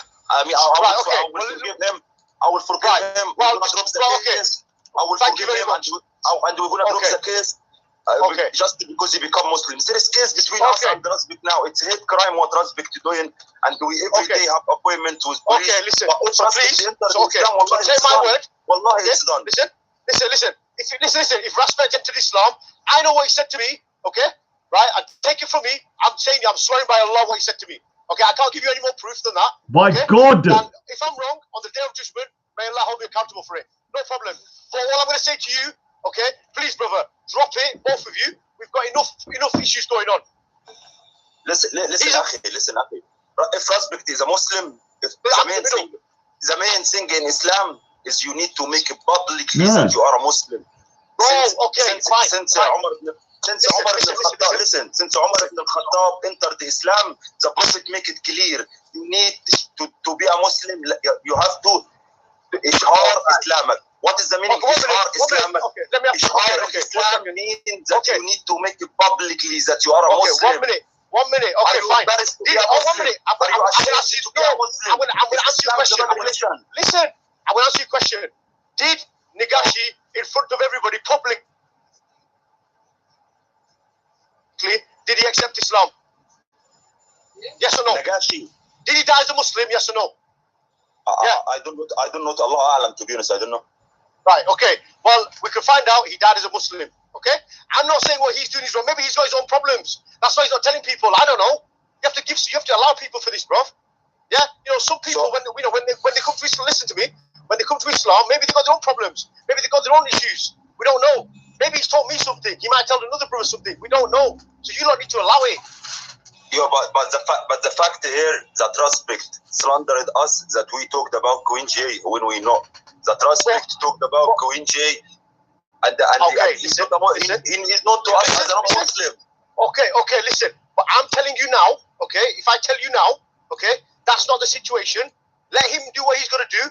You lot do your own thing. Just drop it. Exactly. Would you believe me? Listen. I'm telling you. But first, I didn't ask you to side with us, but at least don't side with respect. I'm not siding, bro. Listen, I am not siding with nobody. I'm not siding with nobody. I'm just saying, just drop it. Leave it. Yeah, raindrop, big up. So, you know, I mean, I can't believe that this guy has still not been pulled up by this. Yeah, it's unbelievable. Either Muslims don't take this seriously when you swear on God's name, I don't think. I thought, if you swore on God's name, that would be one of the worst offenses you've done if you openly knew you was lying. Unless he wasn't lying. This is what I'm starting to think here. I reckon the lie is not that Respect is Muslim. The lie is that Sir Faz said he was lying. Because that would make more sense. Because when I tried to point this out, most Muslims, if they really thought somebody had lied on God's name, they would have gone mad. What I believe now is that Respect here, after yesterday or the day before's situation, in I'll have to time at Mad Dunya as well, great Dunya. Obviously he's misbehaving because he's got his boyfriend back. What's happened, in my opinion, is this. Respect is Muslim in all but name. Yesterday, 2 days ago, it kind of confirmed to me, because he's now Muslim and he will even chuck his own people under the bus when it comes to slavery. Because in order, to be a Muslim, you have to agree with some form of slavery. Even if you believe you have to release the slaves, in order to release a slave, you have to first make them a slave. You do understand that? You can't release a slave if they've never been a slave.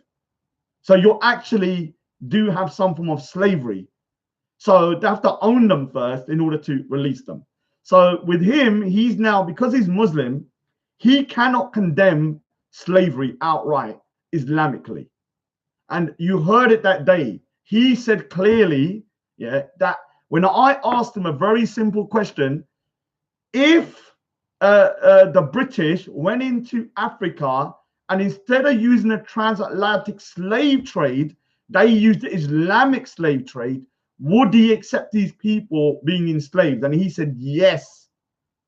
Only a Muslim would say that. I'll big up Sonia. So for me, I've come to the conclusion.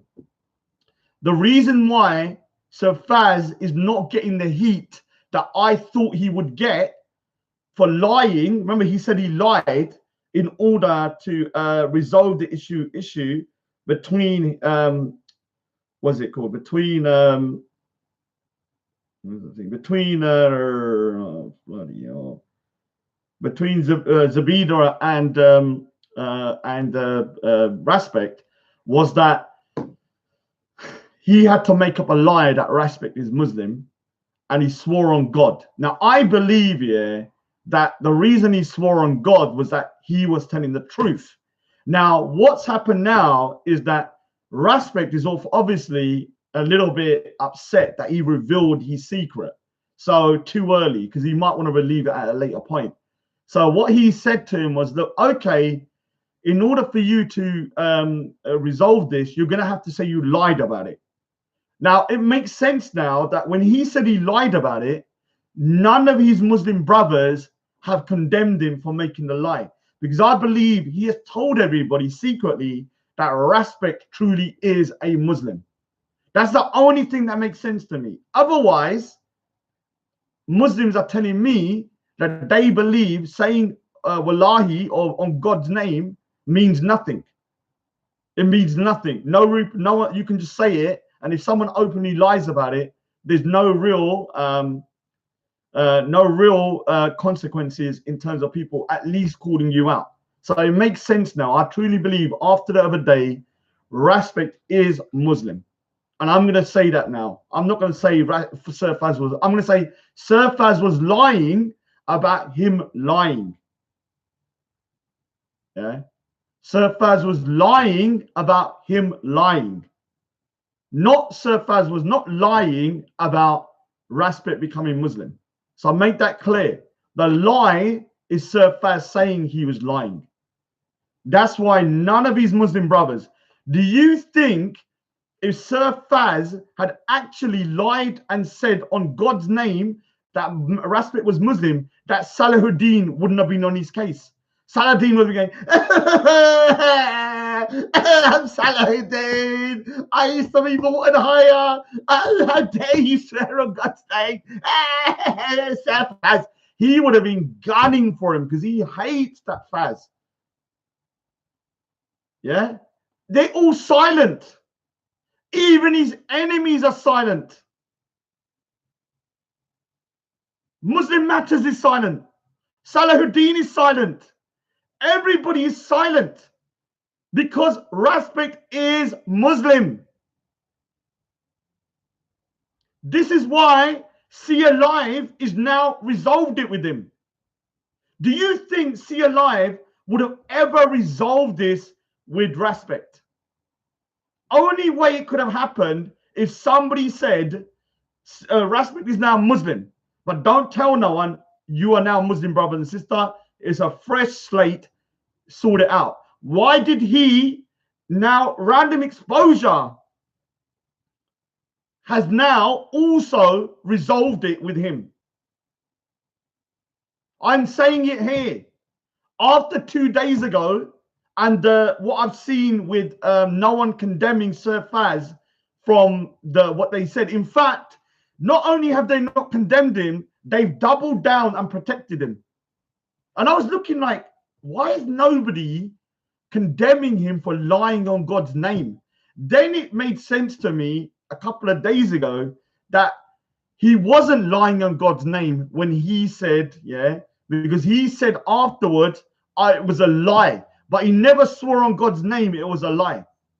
Listen to it. When he says it was a lie, he just said it was a lie.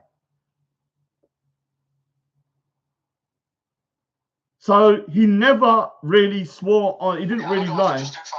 Listen. Okay.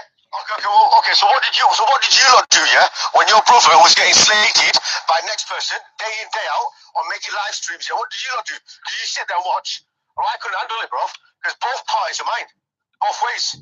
I respect. Walid and Zubaida, they're Muslims. So for me, if it means I'm going to lie about something and make it end, so be it, man. No problem. Right? See, he never said Wallahi at the end. Because on this time, he was lying. The other time, he was telling the truth. So I'm saying officially now, Respect is Muslim. Yeah. Oh, Devinder Thakkar, hey. Okay, let me say something, yeah? Let me say something. The guy called Devinder Thakkar is here now, yeah? Devinder Thakkar is the guy that come to Speaker's Corner on Sunday to speak to me. Now, let me say something. I got better things to do at the moment. I'm around my sister's house. So obviously, you know, I'm not going to be able to go certain places. But let me tell you something. I've made this very clear now, and I've said it earlier today, that the way I'm going to deal with people is like this. Before, if somebody thinks they can come to Speaker's Corner and tell me that I am not allowed to go Speaker's Corner with my pug on, yeah, there's going to be pure fire from me on camera. Not privately, on camera. I would do the biggest tamasha in Speaker's Corner to prove a point. Because no man can tell me I cannot go Speaker's Corner without my pug on. No man. I don't care who you are. If you start thinking this is how you're going to roll up to me, Devinder Thakkar, yeah, because some of the stuff you said to me, yeah, some of the stuff you said in the other stream, yeah, was so disrespectful that if you come up to me and say, I'm Devinder Thakkar, I'm not speaking to you. Bring your other boys if they want to speak to me. So next week, yeah, next week, not this Sunday, the Sunday after, I'm going to be in Speaker's Corner. Yeah, not this week, because tomorrow I'm here. I'm outside of there, not outskirts of London, yeah, for 10 days. Next Sunday, I'm going to be in Speaker's Corner. You don't come up to me, because I'm going to tell you something. If you come up to Devinder Thakkar after what you've said to me, unless you apologize to me publicly, because you said you can't go Speaker's Corner with your pug on, yeah, I'm not talking to you. All I'll have with you is pure fire, unless you apologize. The other guys, if they're coming down and they're respectful, I'll talk to them. But I'm telling you straight now, it's going to be on camera. COE, content over everything. Are you there? Content over everything. Are you there? Let me see if content is there. Yeah, content over everything. I'm going to say something. Okay, all right. So he's apologized, yeah. He said, I'm sorry I offended you. That okay, cool. I'm a forgiving guy, yeah. If you said sorry, that's okay. When these Sikhs come over to Speaker's Corner, record it. We'll do it privately, me against these 3 Sikhs, yeah. And I have to put something to rest on that day. I'm gonna make people understand that if you come to Speaker's Corner to tell me what to do, yeah, I'm gonna make sure it goes onto camera and people are gonna hear what you are telling me, what I can and what I can't do. If you're gonna come there and you don't want to go on camera, no point coming. Because I'm not gonna be talking to people privately. You talk to me on camera because I want everyone to see. Because I'm not gonna have Sikhs coming down every week thinking they can roll up on me, telling me what to do. So I'm gonna have to make sure everyone sees the conversation once, ikbari, yeah, one time. They can watch it, and then when people say to me, Raj, you can't do this, you can't do that, I'll show them this video. Now, I will say something. I'm going to ask you a question, Devinder. Are you an Amrit Shak? Are you an Amritari? Devinder Thakkar. Is you and your guys Amritaris? Yes or no? The guys that are coming with you, are they Amritaris? Are they Amrit Shak? Yes or no?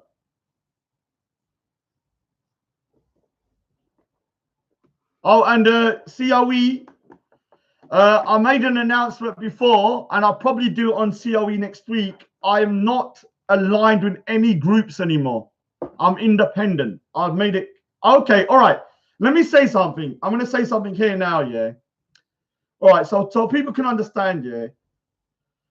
When it comes to the Sikh community, if someone comes over to me and they are Amrit Shak, or what we call a baptized Sikh, I must show them respect. This is not an if or a but. I'm gonna have different rules or regulations for different. Like if you're coming up to me with a trim beard, no pug on, and you're going, you can't do this, you can't do that. No, don't even come over to me.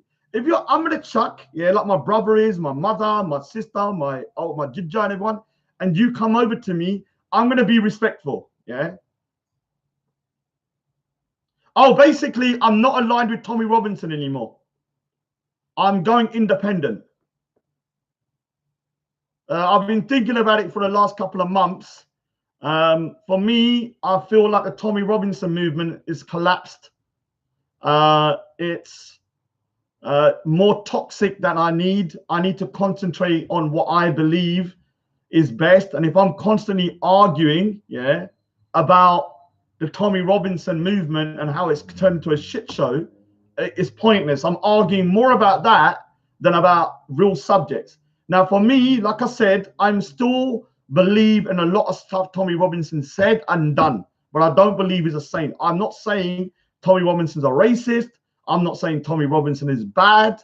All I'm saying is that I feel I've hit a brick wall within that movement, and I need to spread my wings and do my own thing now. And I can't do that when I'm constantly thinking about that particular side of stuff, and they're continually fighting 24/7 between themselves.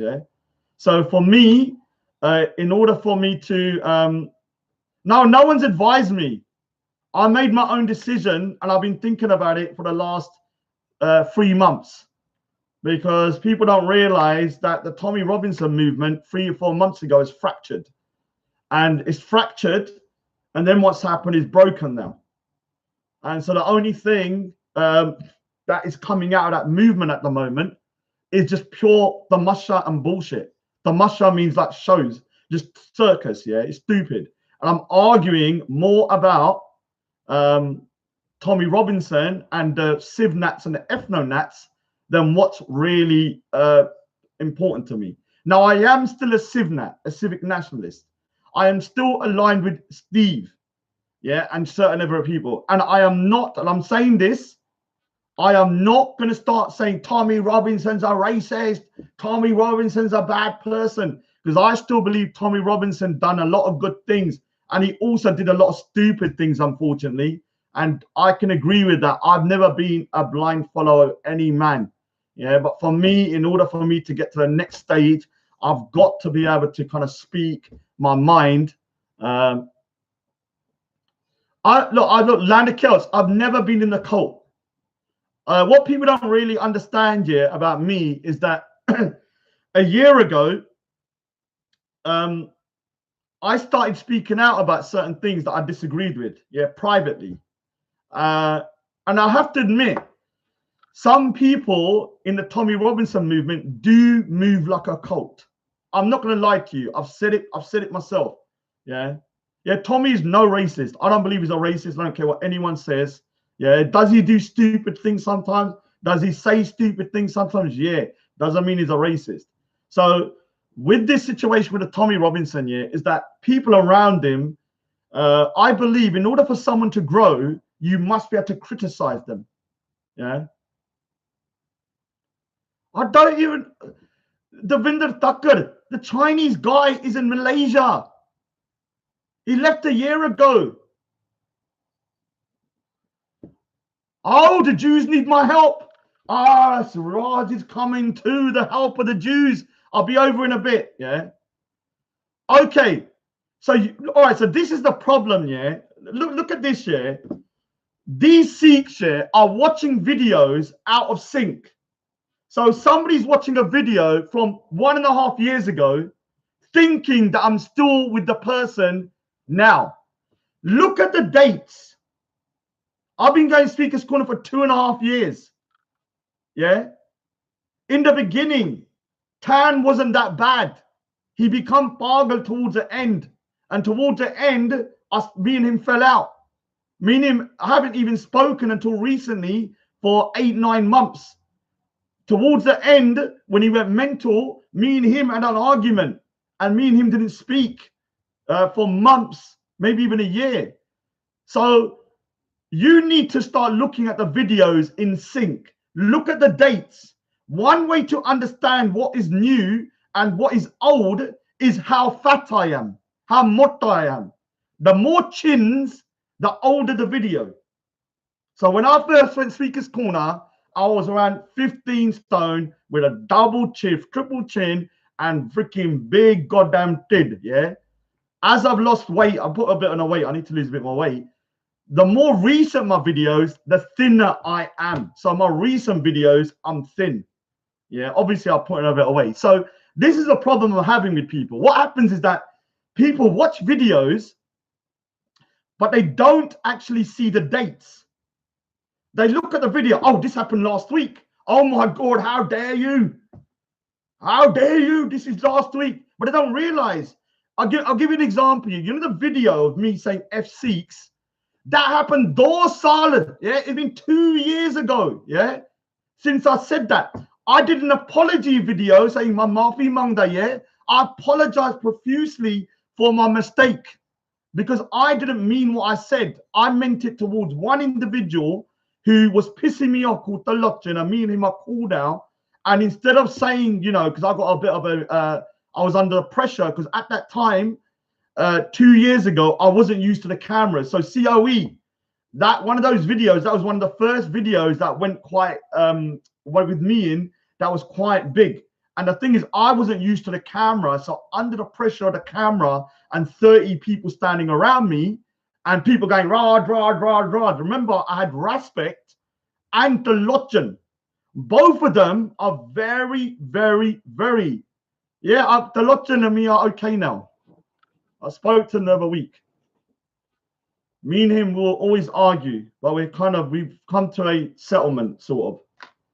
It doesn't mean we're cool, but we're on a thingy, yeah? So that video, I lost my temper because one thing I hate, yeah, more than anything else, I know I'm a bad person. I know I'm a bad representation of Sikhs, but I don't say I am a good representation of Sikhs. I always tell people that you don't look at me, look at people like Bhai Jagrat Singh, yeah? Don't look at me. I'm not a good representation, yeah? I am not a good representation of a Sikh, but that doesn't mean I can't go Speaker's Corner and speak. But I'll make it clear I'm not a good representation of a Sikh, yeah? But I can't stand other Sikhs that are also bad telling me I'm bad. So when I got somebody in front of me, yeah, let me just give an example. Say if I haven't drank for 8 years, yeah. So I stopped drinking 8 years ago. Yeah, I haven't eaten meat since I was a kid, you know, literally all my life, yeah. Yeah, he has his own areas. I have my own areas, but you're not going to stop me going Speaker's Corner. I can tell you that straight now. I will say something to people, and you need to listen to me very carefully. When somebody tells me not to do something, you know what I do? I do it more. If somebody tries to control me, yeah, I'll do the opposite. That's just the way I am. I don't like to be controlled. My family knows that. That's why they stop trying. You can't control me. You can try it, but it's not going to work out because I will just do what I got to do. And whatever happens, happens. I'll deal with it. Yeah, you can't control me. So when people are telling me you can't do this, now I will say something. If, yeah, these guys really are Amrit Shak and truly baptized Sikhs, what we call Amrit Shak, I will have to show them respect. Oh, big up to Zabida as well, yeah. Big up to Zabida. You know, yesterday, yeah, let me say something here before I go on. This is a prime example. I have said those, Zabida, publicly now. I am distancing myself from Tommy Robinson and that movement. I'm going to be honest with you. I've just said it now. I told you yesterday. And I'm going to start to kind of do my own thing because I'm too constrained by that movement. And it's a right shit show at the moment. And I can't be dealing with all the infighting and all that kind of stuff. It's best for me to just move forwards and do my own thing. And then I can think for myself. I can criticize who I want. I can condemn who I want. I can do this. I can do that without feeling like I'm kind of like smothered. Because at the moment, I'm feeling smothered. People are around me going, and I don't like to be controlled. And because of all the breaks within the Tommy Robinson movement, everyone's fighting each other. And because Tommy Robinson's movement has broken and everyone's fighting each other, it's just a shit show. Then I'm fighting them and I'm not being able to concentrate on the bigger picture because I'm constantly trying to fight them. Yeah, and fighting between their infighting. I need to move out and do my own thing independently and be able to talk to people without the baggage. I'll big up to a black van man, without the baggage of constantly fighting the Sivna and ethno-nationalist kind of rhetoric and the Tommy Robinson versus Mark Collette. I don't want to be dealing with that no more. I'm sick and tired of it. I'm like fed up of it. It's like, you know, they're just like fighting between themselves, and it's so unproductive for me now that I can't actually yeah. I am still, let me explain something. I've said, yeah, so T Singh, I have not saying that I am not gonna ever speak to Tommy Robinson. I'm not saying that I don't think they haven't done good stuff. I'm just saying from now on, I'm gonna become independent. I don't want to be people saying, Raj, you're with that group or you're with that group. I will decide what group I'm with. I am strongly allied to Steve still. In terms of Steve and all that kind of stuff about a civic nationalist, yeah. So I need to be able to do that and keep myself independent. Now, yesterday, yeah, and I will say something. Yesterday, me and Zabida were having a long talk on Reels. Big up to Zabida, and Mr. Singh, who's a so-called Sikh, and this is what really angers me about kind of not just Sikhs, but also Muslims and also Christians, people that are religious, yeah. They say I'm a bad person, yeah. And they say Zabida is a bad Muslim woman, yeah. But the people that are calling her bad and calling me bad are doing the most disgusting things, yeah, with religious names. So a guy's called Mr. Singh. Yesterday in the chat, yeah, Mr. Singh is a real person that I know, somebody that knows him. What he said to Zabida last night, yeah, like, is so disgusting in terms of mocking her and, you know, her relationship with her son, because obviously there's been a few issues and I don't want to go into that. And he was using it against her to kind of like hurt her, yeah. And if you have to understand, like, when somebody, you know, has a child, like, obviously I don't have kids, yeah, but I will say something.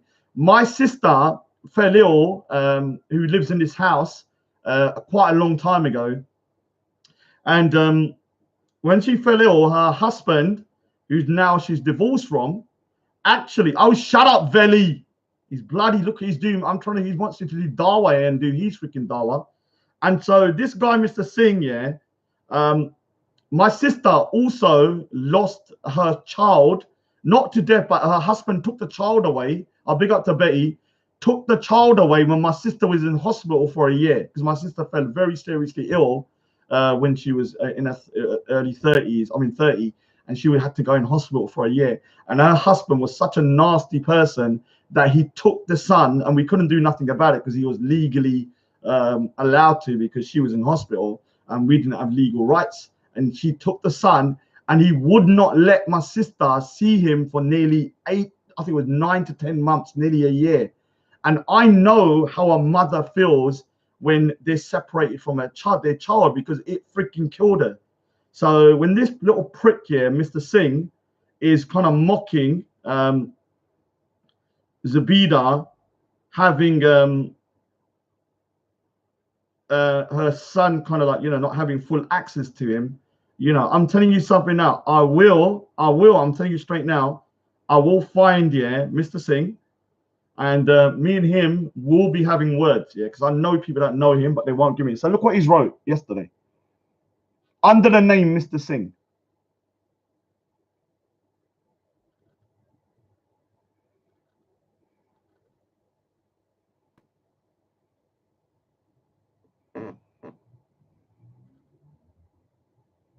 Find your son first.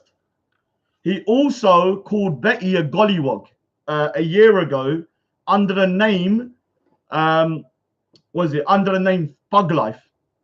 He also said that my family, where my mother's side is from Uganda, that Ugandan Sikhs, yeah, are not Sikhs, saying that we're liars and thieves. Yeah, there's something seriously wrong. And the thing is, people are going to say, why do you take it to heart when it comes to him? The reason I take it to heart is two reasons.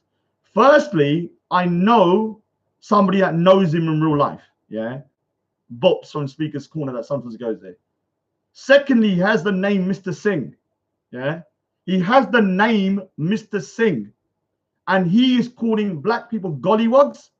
He's saying that that my sister and my cousin, you know, my cousin who was groomed, yeah, a 14-year-old girl was groomed, and I'm not talking about running off with a Pakistani guy. She was raped when she was 14, yeah, by a Pakistani gang. I'm sorry, it's the truth. And with that, he mocked me and said to me that my cousin ran off with a Pakistani and she wasn't groomed. And the worst thing about this is, yeah, he knows the story to be true. The reason he knows it to be true is because I gave the information of my cousin to Boops, yeah, from Speaker's Corner, and told him, yeah, to look into it, and he looked into it. Because I will say something, even to the Faji, yeah, the Vinder Thakkar, in the thingy. If you want to know whether because one of the reasons I went Speaker's Corner was because of the grooming situation. If you want to look into my cousin's grooming situation, I will give you permission to ask Mohan Singh from SAS, yeah, about my cousin. Tell him, is the story true about this guy called Raj Speaker's Corner that his cousin was groomed? Because Mohan Singh was the guy that dealt with the case. Yeah. And if you don't believe that from Mohan Singh, I can't do nothing about it, because a lot of people say I'm lying. But I told them, ask, you know, if you want to ask him, as long as Mohan Singh doesn't actually give my cousin details out, because there's some nasty people here that, you know, will literally like make my cousin's life hell, and she suffered enough anyway. So if you want to do that, Davinder Thakkar, before you come down, you can go there and email me first, though. Let me email me. Let me give Davinder Thakkar. Yeah, he's apologized, so I'll give him a second chance. And he's a Amritari. What can I do, man? God. It would have been easier. Let me tell you the truth, yeah. It would be easier if... No. I want you to look into it, because a lot of people don't understand why I'm so angry about certain things, yeah. If you see your own cousin at 14 being raped, yeah, or getting raped, and they're telling you certain things, yeah, you're going to be pissed. It doesn't matter if it's freaking 10 saal piche or if it was 20 years ago, yeah, because it still affects people's families after a long time. So I'm sick and tired of people saying, oh, Raj, why do you talk about this? Why do you talk about you're causing problems? Rah, rah, rah, rah. Well, let it happen to your own family. Let it happen to your own family first, and tell me whether you're going to keep quiet. Or would you be out there going, okay, we don't want it to happen to no more girls, so I'd rather go out there and look like a bad guy and say, okay, it's happened to my cousin, I'm not having it to any other girls, man. I'd rather actually speak out. Oh, email me. Yeah, all right. It's going to be a bit more difficult than I thought, actually. All right. Yeah, so COE, actually, do you know what, yeah? All right, let me say something. I was going to say something that I wanted a conversation on camera. I still do, Baji, yeah, Davinder Thakkar, yeah. I still want the conversation on camera. I would do it on COE if he allows me, just on COE exclusively on my camera. If you want to mask up, you can mask up. Yeah, I wasn't going to let you do that first, because I'm like, I want you to show your face. But because you've apologized, okay, mask up if you want, yeah. But I need this conversation to happen on camera so I can kind of like clarify a few issues, because people are going to be getting confused about the same thing, yeah. So if you calm down, I might have a chat with you. Let me just see how you are, your energy, privately for like dormant, yeah. And then, yeah. Oh, shut up, Gam, you little freaking, there you go. I haven't got a 14-year-old cousin now, idiot. It happened 10 years ago. You do understand how aging works. You know, when you're 14 in, say, I don't know, 2010, and then when it's 2020, you might be 24. You do get how, you know, aging works. You do understand that, don't you? Oh, big up to Lady Divine, Queen Divine. What's to know the color paint on the wall ride? Now I've got ideas. Oh, did you listen back here to paint?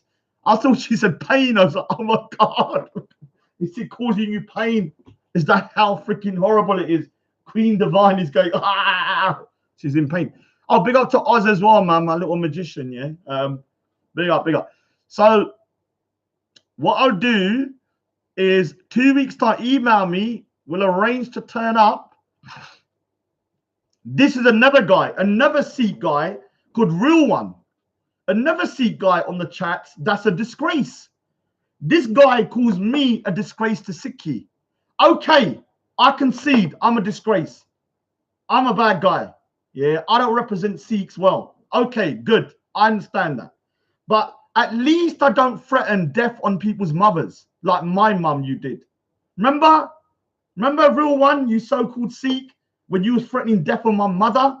You remember? Let's remind everybody, because Real One's here now. This so-called great Sikh, you know, who says, Raj, you're a goddamn thingy.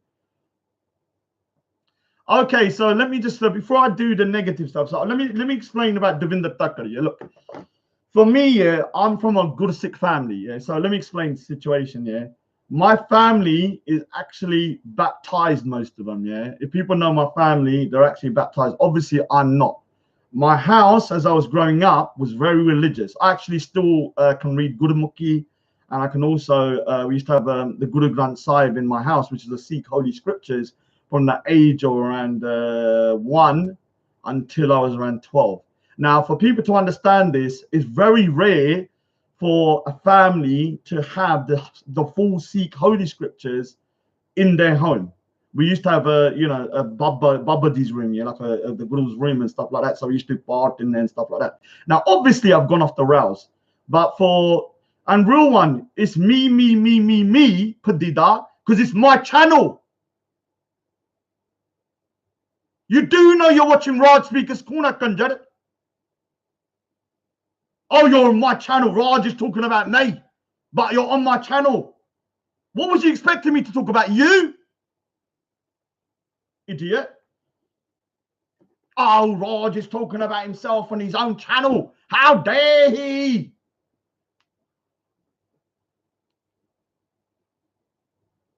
Yeah. We got Sophia Lewis, yeah. Yeah, I know. I am shouting more because I'm around my sister's house. So, there was another Sikh that suddenly jumped on yesterday. Go on to a Real's channel. There's a guy called Menacing who Real One is bigging up, because Menacing said that he will F my sister when my sister gets married, because my sister's getting married in August, and he said he would F my sister on her wedding night. Yeah. He also said that my mum's a martyr and all this kind of stuff. Yeah. And the reason why Real One finds that hilarious is because Real One is actually the guy that wished death upon my mother. He threatened my mother 3 times with death. This is why me and you, Real One, I don't care who you are. You can be Chairfoot, Sutfoot. I don't give a shit, man. Me and you, yeah, are going to meet. Obviously, I got girly hands, so I can't fight. But I will crush you mentally. I'm telling you straight now. Me and you will meet one day. I'm telling you, you're one person, yeah, I won't ever forgive. Because even Devinder Thakkar, yeah, I'm like, okay, he said sorry, but he hasn't done nothing to me that bad. He hasn't said nothing about my mother. You, yeah, are a disgrace.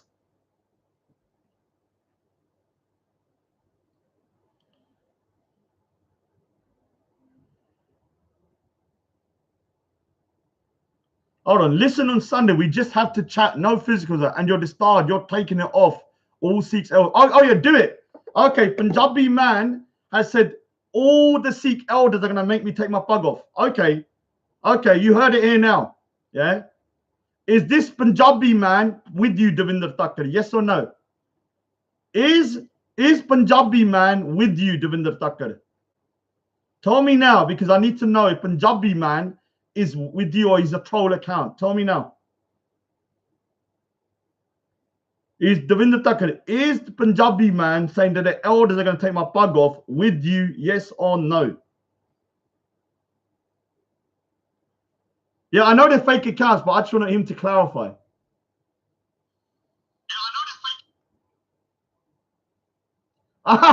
You stand alone. What are you going to do, Padida? You're going to need a goddamn army. You stand alone. You think you're going to roll up to me, Kalla? You better freaking bring 50 bande with you if you want to take my pug off. In fact, you need 1,000. You're gonna have to kill me, boy. Idiot. Yeah, me. Oh, another weirdo in the chat. Speakers Corner Skits, who remember a year and a half ago tried to blackmail me by sending nasty, dirty pictures, yeah, of my mother on a T-shirt, yeah. And these are the type of individuals that think they're morally right.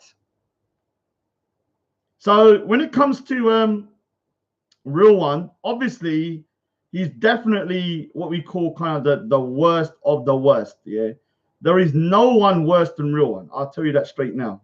I don't think there's ever been a worse Sikh that I've actually ever met than Real One. Real One has to be the number one, even over Mr. Singh, because Real One is the one that has threatened my mother. Yeah, and no Sikh I ever met actually threatened anyone's mother, my mother, apart from him, yeah. And he's threatened to actually. So have a look. Yeah, let's have a look at Real One and his lovely Sikh behavior. Have a look. Have a look at his lovely Sikh behavior. Look.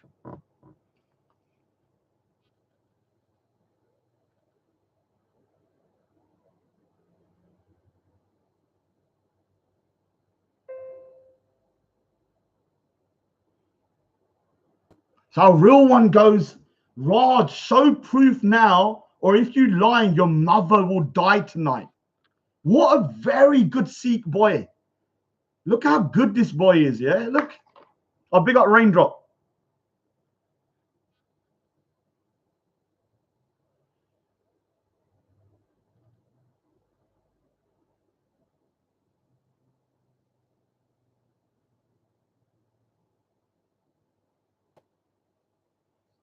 So Sophia will you do me a favor and ask Raj to provide proof now, or may his mother didn't die tonight for his lies. Think about how deranged and evil you must be to bring another man's mother. You know, let me say something, and everyone can agree with me on this. In the 2 years I've been online, I have never gone to someone's mother. Even with the most amount of provocation, I do not bring in their kids, mothers, or stuff like this, yeah? Have a look at this one.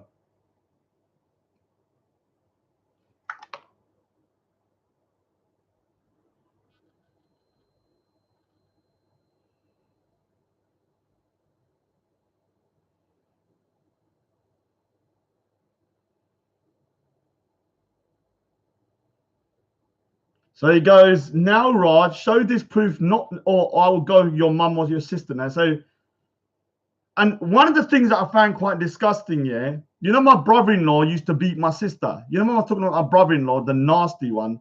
And I told people about my family situation to kind of like show people that, you know, there's domestic violence in families. And read what he said after.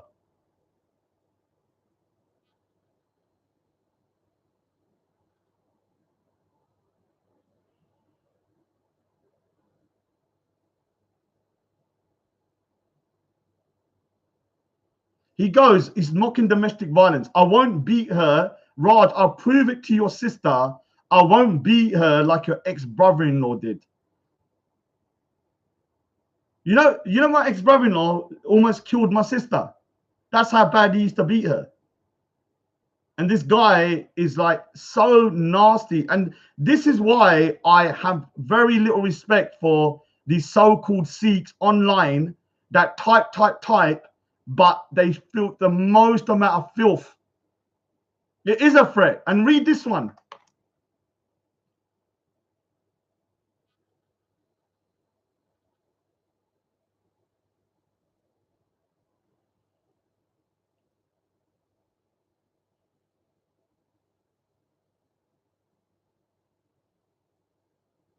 So he goes, I'm calmly saying Raj claimed he has proved. So let's see if of a Ragu, his old dear will die. Yeah. My old dear is my mother. Question my faith and I'll wish death on your mother. So look at this. This is why I don't take people who call me a bad Sikh seriously when they say stuff like this. Because you're telling me I'm a bad Sikh. And then what you're saying is that if you question my faith, I'll wish death on your mother. So you're bringing Sikhi into it and saying, I question that whether you're a good Sikh, you wish death upon my mother.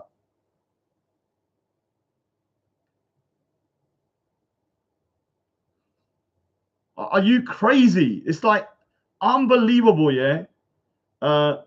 It's unbelievable the kind of savagery that these people have. And they expect me. Now read this one, yeah? Remember my father's name's Tedja, yeah?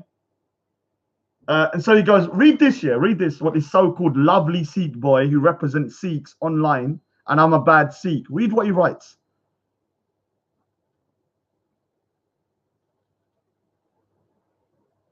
So he goes, Pigeon, go do Mrs. Tedja up the arse.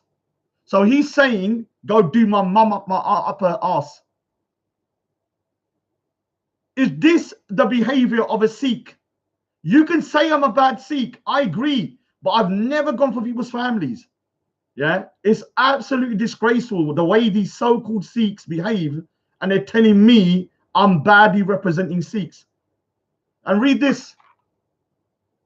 This is just in like a couple of the screenshots. I mean, I've got hundreds.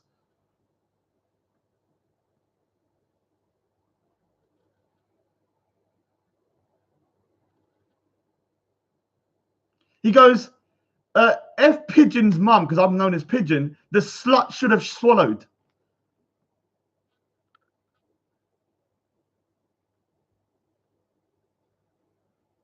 Read this about my mum. And they want me to forgive him. People are telling me, why do I hate this guy?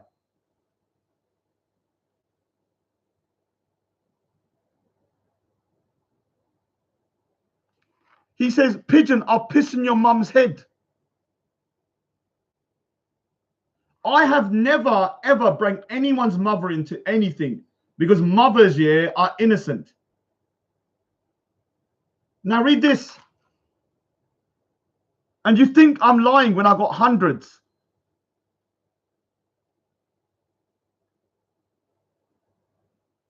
He goes, Tedja, the Madi Pudivich Ja, yeah? Go back into my, he goes, no, Tedja Madi Pudivich Ja Kuttia, yeah? He told me to go back in my mum's pussy.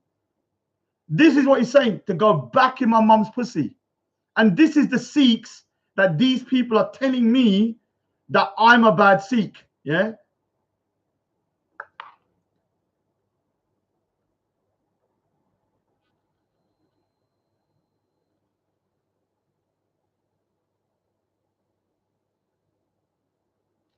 Yeah, Raj, your mum's a bitch. Go and feed her.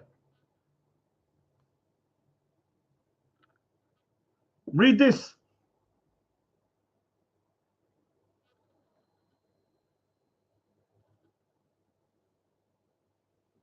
Pigeon, stick your head up your dad's ass. See what he ate for dinner. Yeah, yeah. Big up to my father. Big up to my mother, man. And big up to your mother and father as well, everyone. Big up to your mother and father. They don't deserve us. I mean, they deserve a better son than you. I will say that straight now, man. I'm not a good son either. I would say straight that I give my parents a lot of dukki, man. I give them a lot of headache. But I've never gone for people's mothers and fathers. Yeah. Never gone for people's mothers and fathers like these guys. Some of these people, yeah, have no morality. And then they tell me and Zabida. So yesterday they were on the stream saying that me and Zabida, because obviously Zabida is one of the only Muslim women in the park. And obviously Zabida's a bit of a character, a bit like me. Now, let me explain something to people, yeah? In the world, yeah, there are people, yeah, and then there are people. Me and Zabida and certain people that go Speaker's Corner, yeah, are not your normal people. I am not your random dude that you see down the road and I'm just doing the normal kind of stuff. I'm a very, very crazy, weird character, yeah? Even in my own family, they think I'm a nutcase, yeah, in the sense that they can't control me and I do whatever. But one thing I don't do, yeah, I don't walk around the streets drinking all day or doing this or abusing people in the street and all that kind of stuff, yeah? Most of the time outside the speaker's corner, I'm by myself in my room just doing my artwork, yeah, and maybe having a few arguments or discussions depending on what the day is on the live streams, yeah. And to anybody, yeah, I'm 44 years old. I'm not a freaking yana. I'm not a baby, a kaka like al kaka. You can't tell me as a grown-ass man what I can and what I can't do and where I can and where I can't go, yeah. You can advise me. You can say, Baji, listen here, man. You know, maybe you're not doing this right. Maybe you're not doing that right. And I'll be like, okay, dude, okay.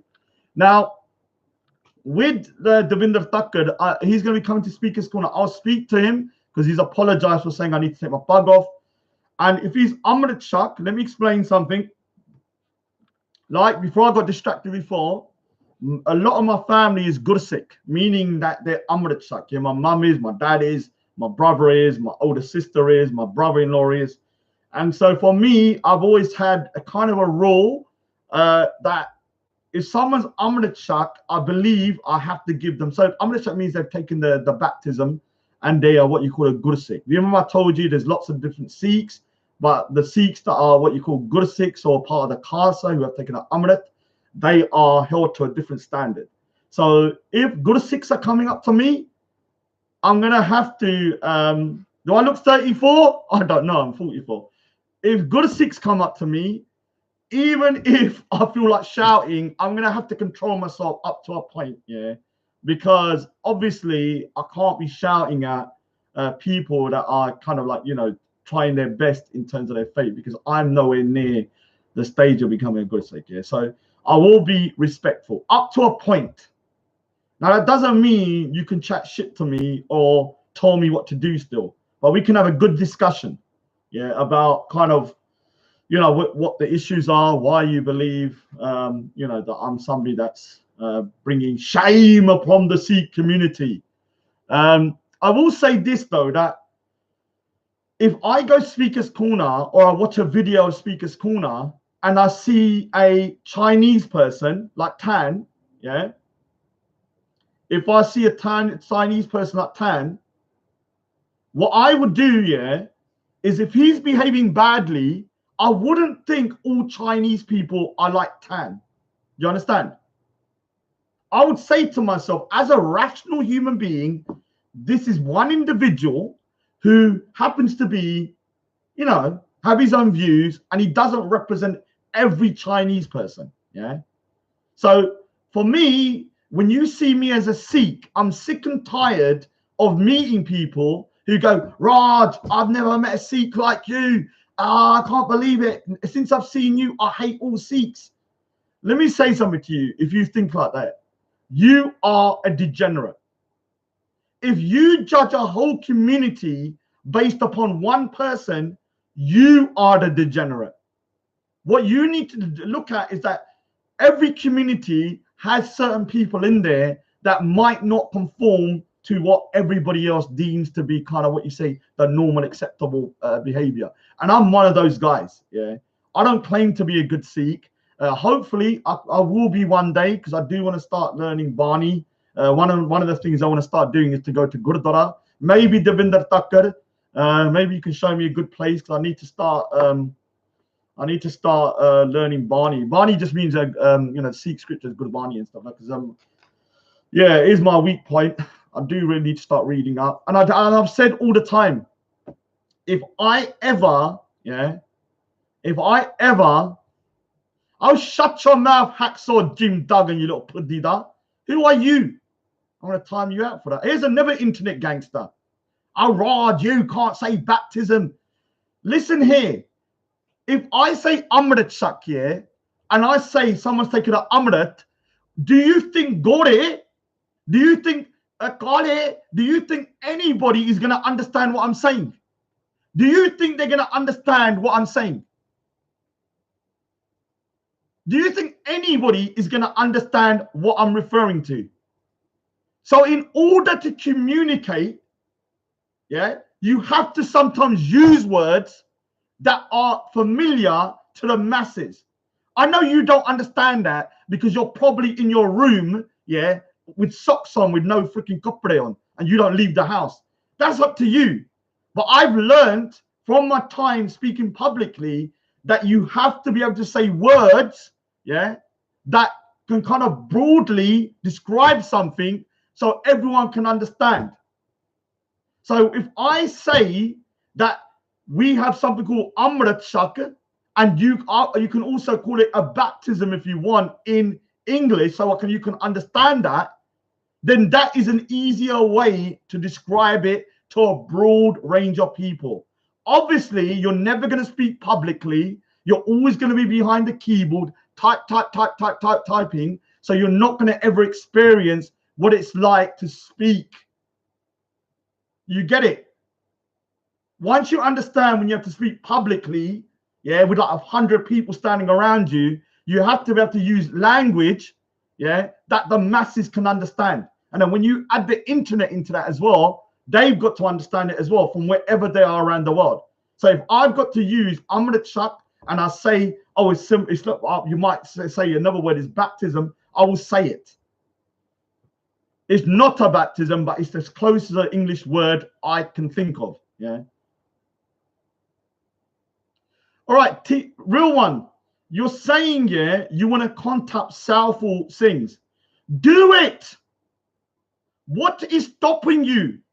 You've been saying the same gullet for how many years now? It's been 1 year. I'm going to contact Shera Punjab from Southall. I'm going to contact this person. I'm going to contact. Do it.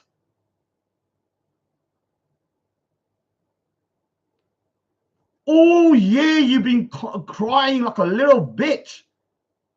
If you're going to do something, do it. At least with Devinder Thakkar, yeah, he said he's coming park and he turned up. I've got to give him respect for that. At least he's not typing and doesn't turn up ever like you do. So I'll give him the respect for that and talk to him. Doesn't mean I'm going to take any shit. I'm sick and tired of people saying, oh, Raj, we're going to come down. We're going to come down. No one turns up. At least with Devinder Thakkar said, I'm going to come down, and he turned up. So big up to him for that, at least like that. So I'm going to have to kind of wrap up now because I've been ranting and raving for the last couple of minutes. So when I go Speaker's Corner, are you going to go? When you going to Speaker's Corner, Zabida? You going? I'm going to be there the week after. Might be good to have a chat, actually. Might be good to have a chat with Zabida as well. So let me just check something. Where is that bloody thing? Oh, where is that? Oh, actually, I did show it. I did show it. Maybe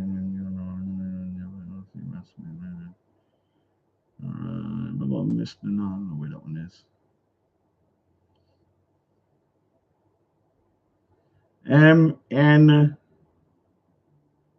All right, I need to go now. Big up to Oz as well, my little wizard. Yeah, I'll talk to you actually. I can't bother to text, man. I'm around my sisters. I'm bored. So I'll speak to you on the phone. Whatever. Just speak. Let's speak. I normally don't like speaking on the phone, but I'm bored. No offense. I'm actually bored. So I might as well talk to you on the phone. Sorry, I know it sounds bad. I don't normally talk on phones, but I'm actually bored out of my head. That's why I'm doing this 2-hour stream. Obviously, I'm around my sister's house, so can't really. Yeah, I got no life. Big deal. I'm looking after the dog for a goddamn 2 days, not 10 days. What am I supposed to do? So Speaker's Corner skits. I heard you're going to take my bug off as well. Speaker's Corner skits. I've got some screenshots of you also saying you're going to take my bug off. Did you know that? Skits. You know you said you're going to take my turban off. Are you still going to do that, Skits? Huh? What's your live stream? You see that Skits, because Skits is threatening to take my turban off as well. No, goddamn degenerate. He says he was Sikh as well, but he's not. So many Sikhs on these hangouts, man. Oh my God, man. They're the worst individuals I've met, man. I'll tell you that straight now. Yeah, I know. I hate that though. I can't stand people that are all mouth, man. Freaking, you know, Speaker's Corner skits go Speaker's Corner. He goes Speaker's Corner, but he doesn't ever say nothing to me. He just does. He just walks around like, you know, probably like, you know, I don't know, watches me behind the tree, trying to see what I'm doing.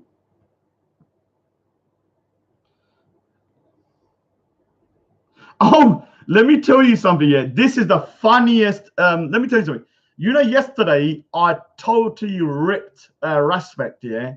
Now, Speaker's Corner skits here was in the chat. Yeah. So think about it. Yeah. Oh, did Mr. Singh put my address up again? Nita Manku, did Mr. Singh put my address up?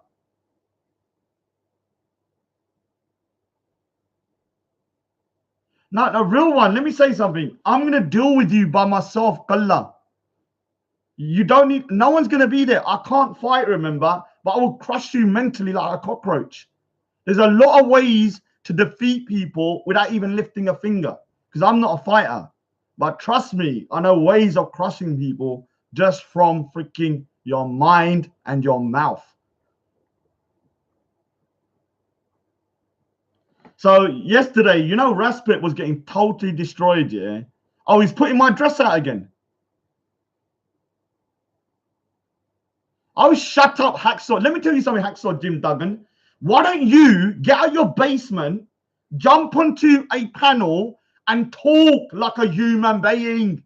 You know, when you talk and you use your vocal cords to communicate instead of typing and crying and bitching all day, why don't you do what certain other people do, which is like, okay, we don't agree with Raj in the way he's describing things. Why don't I jump on a panel and actually use my vocal cords to communicate how I believe it should be said? Have you ever even thought about that? Or are you a bitch all your life? So all I do is just type. That's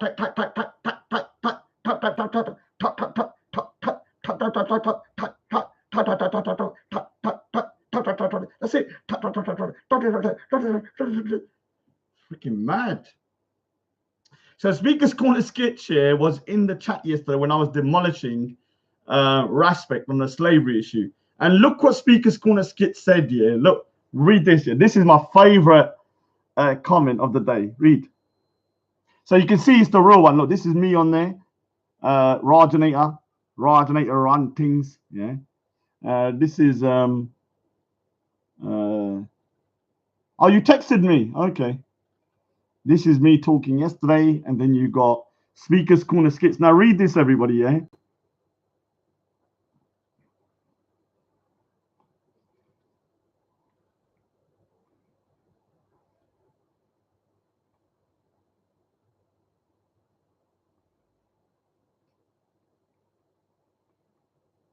So Speaker's Corner skit said, too painful, Raz. It's too painful, Raj. It's too painful, Raz. I can't take it anymore. I can't stand it anymore. Oh my God. He's in the comments going, it's too painful. I can't take it no more. And that was how much I was damaging Respect yesterday. The day before, I totally crushed him. For 3 hours, yeah, I was freaking mauling him, yeah. You know, like a rag doll. I just jaw locked him and chucked him about. Because I'm telling you something now, and I'll say it again. Any man that goes to my Gurdwara and starts talking to Sikhs, saying that I'm a rape apologist and a paedophile apologist, you're going to get a mauling. That kind of lies, yeah, finger speck, can get a man beaten up.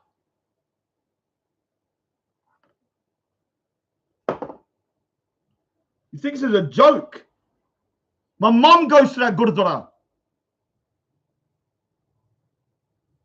And you think you can run up to a Gurdwara and talk to Sikhs that I'm a rape and paedophile apologist, which is a complete lie and slander? It's not a small gull, it's not a tiny little thing to say about someone. Freaking crazy. Then people say, oh, why are you upset with respect? Why are you upset with respect? Why are you upset with respect? Oh, I need to go now. Oh, so Hacksaw Jim Duggan says, when I said go into a panel and talk, he says, you will not let people talk. What's the point? You don't. Shut your mouth then. If you haven't got the guts or the tete to speak, that's not my fault. If I'm more dominant than you, Kanjar, that's not my fault. If you can't speak over me, that's not my fault. If I talk louder than you, that's not my fault. If you can't talk over me and talk more than me, then shut your mouth. Oh, I can't talk. You talk too much. I can't talk over you. That shows me I'm over you. I'm better than you. I'm the alpha in the situation. You're a bitch. And I'm not even an alpha. I'm a goddamn beta male myself anyway. So you should be embarrassed that I can dominate you. God's sakes, man. I'm just like embarrassed about some of these guys, man. Embarrassed. What is wrong with these people? Anyway, I need to shoot. Obviously, I'm shouting a bit. I'm shouting a bit. And let me say, I'm shouting because I can shout because I'm in a bungalow around my sisters for a couple of days. So normally at home. Okay, so Jay says a valid point, yeah.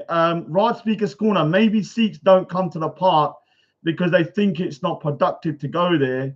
Right, criticize them for going there. Okay, that's a good point. I agree, yeah. Okay, you're going to phone me now. You're going to phone me now. You're going to phone me now. I'll put it on loudspeaker. Phone me now. I'm going to give you my email address. Phone me now. Oh, Manny Cinder. Manny Cinder. Hold on. Let me just find Manny Cinder. Hold on. So email me your thing. Yeah, I'll give you my. I'll actually give you my thing. Yeah, we're going to put you on speakerphone. Email me at Pentacular Artist. Let's hear your voice. Give me your number. Let's hear you. Ring me. Give me your email. I'll ring you right now. It'll be on private though, because you're not having my number. Tell you that straight now. I'm not giving my number. He has to give me his number.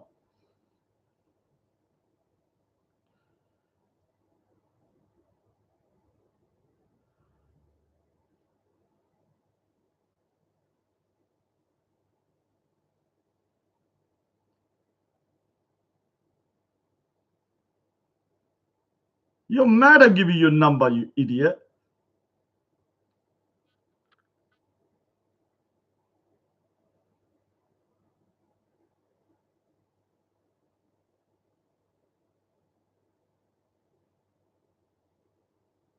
Oh, he's not picking up. It's Manny. I should be able to do a show tonight on Manny Cinders. I just need to sort it out. Yeah, all right.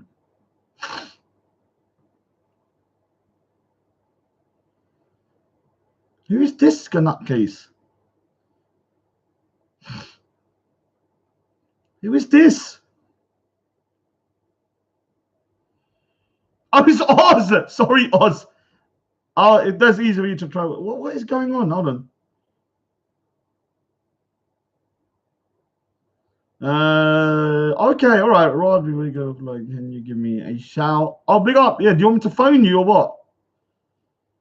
Yeah, I'm actually around my sisters, you nutcase. I can't go nowhere for a couple of days until Wednesday, Thursday. So I'm actually around here. So yeah, I'll give you a shout later. I'm gonna do a live stream tonight anyway. You can jump on. I'll do a live stream later on. Yeah. I'm not giving. Look, I'm giving you the email address. Give me your number. You're not having my number. You know why? This is not for you. You know, Mr. Singh's got my number, and the only time he rings is at 4 a.m. in the morning. So if you want the number, get it off Mr. Singh.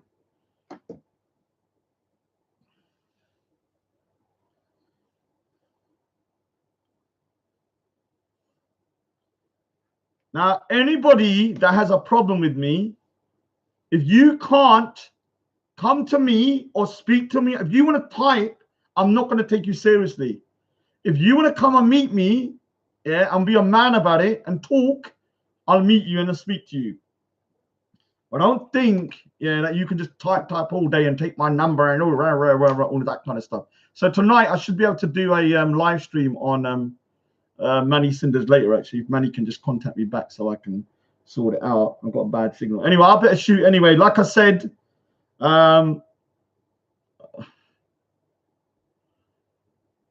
who's that? Real one is not looking at you. Guys are obsessed. Yeah, they're obsessed with this goddamn paranoid little lunatic. These cult members, man. Okay, so Real One, do you know Skits? Yeah, Speaker's Corner Skits, your brother.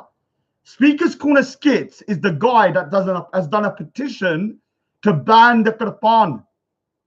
You know your brother, Speaker's Corner Skits, that you're cool with. He's the guy that has done a petition that you probably signed to ban the Quran, which is actually online now. And you're cool with him. I'm cool. Yeah, we can see. I don't even really, I'll be honest with you, I do question whether you even see. Oh, I do need to announce something though. Totally forgot about this. There's another announcement I need to announce before I go. I am trying to get a game made, a computer game. Yeah. Now you're wondering, yeah, Raj, you're computer illiterate. Yes, I am computer illiterate, but one of my mates, yes, I do have friends outside, a handful, very, very few that I can count on a hand that I truly consider to be friends.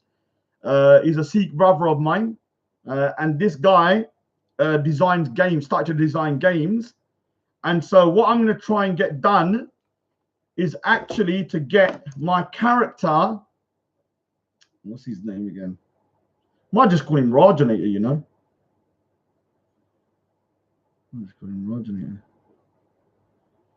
So I'm going to try and get, what is that bloody thing? Oh, all right, so.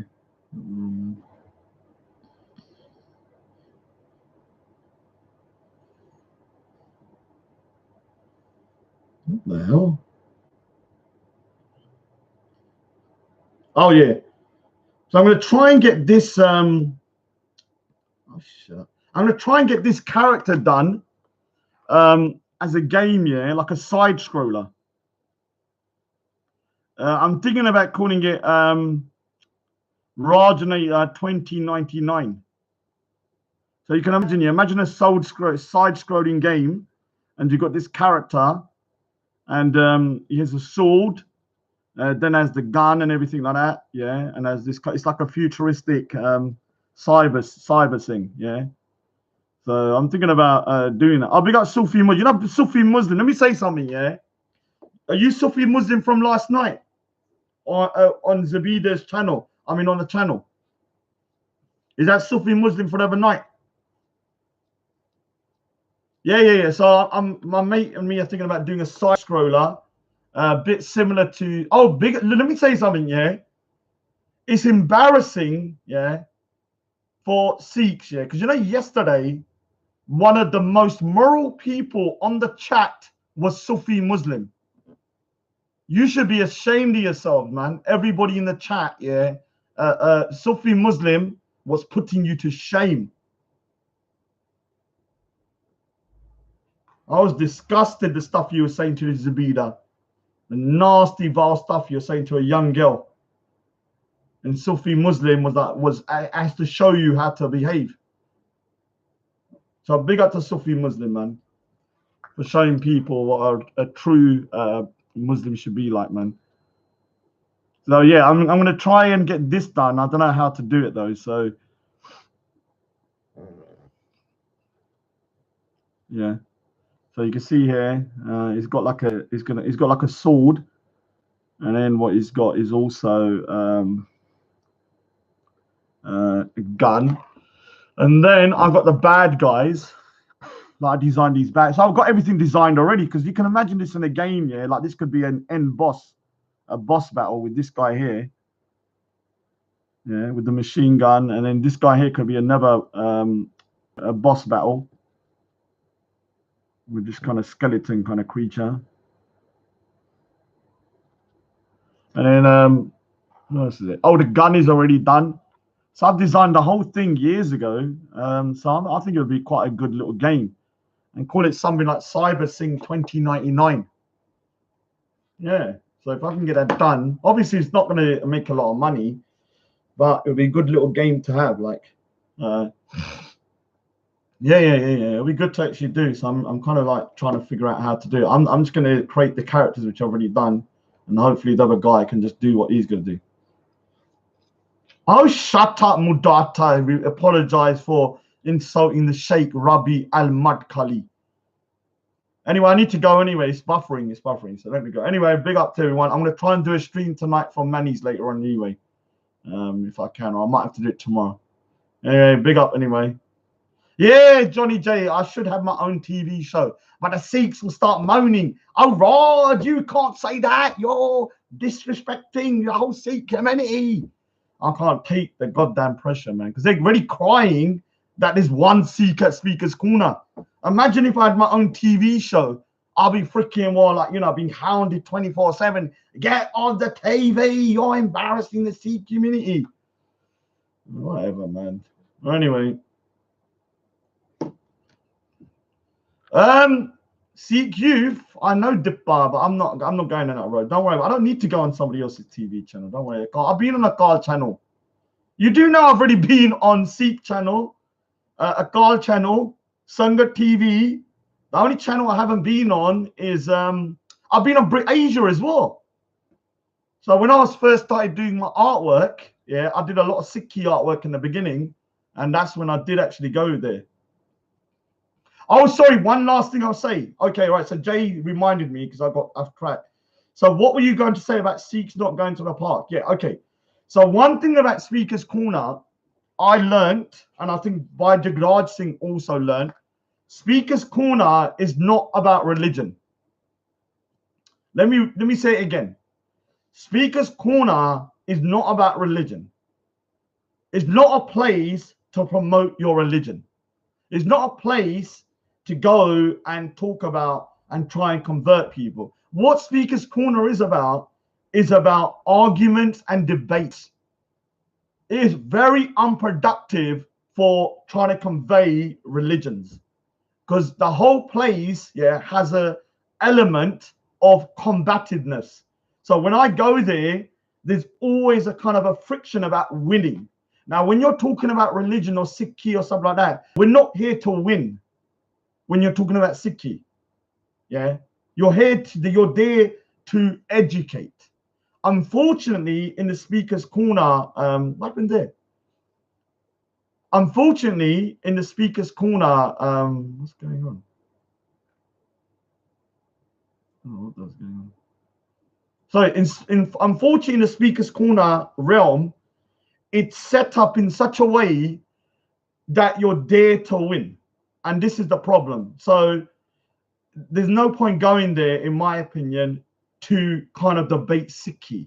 Now, if you want to go there and maybe clarify a few issues about issues going on around the Sikh community, like I've done talks about alcoholism. Now, a lot of people don't realize I've done those talks because for some reason, you know, they only see the ones where I'm arguing. But I've done talks about the Sikh community and the Punjabi Sikh community problem with alcoholism. And I used to have an alcohol problem, which I stopped drinking 7-8 years ago. And so obviously you're going to probably say, Raj, you look drunk. No, this is natural energy. Yeah, this is all natural, for good or for worse. This is me naturally. Yeah. So I've realized myself as well, and this is something that Bhai Jagraj Singh probably realized, RIP, that going Speaker's Corner is not conducive for our faith in the sense of trying to promote Sikhi, because all it does is you're there combating people who are trying to prove you wrong, and then they want you to try and prove them wrong, when in reality, all you should really be doing when you're talking about Sikhi is to try to educate people. Yeah, you're not there to necessarily kind of prove people wrong. Yeah. Oh,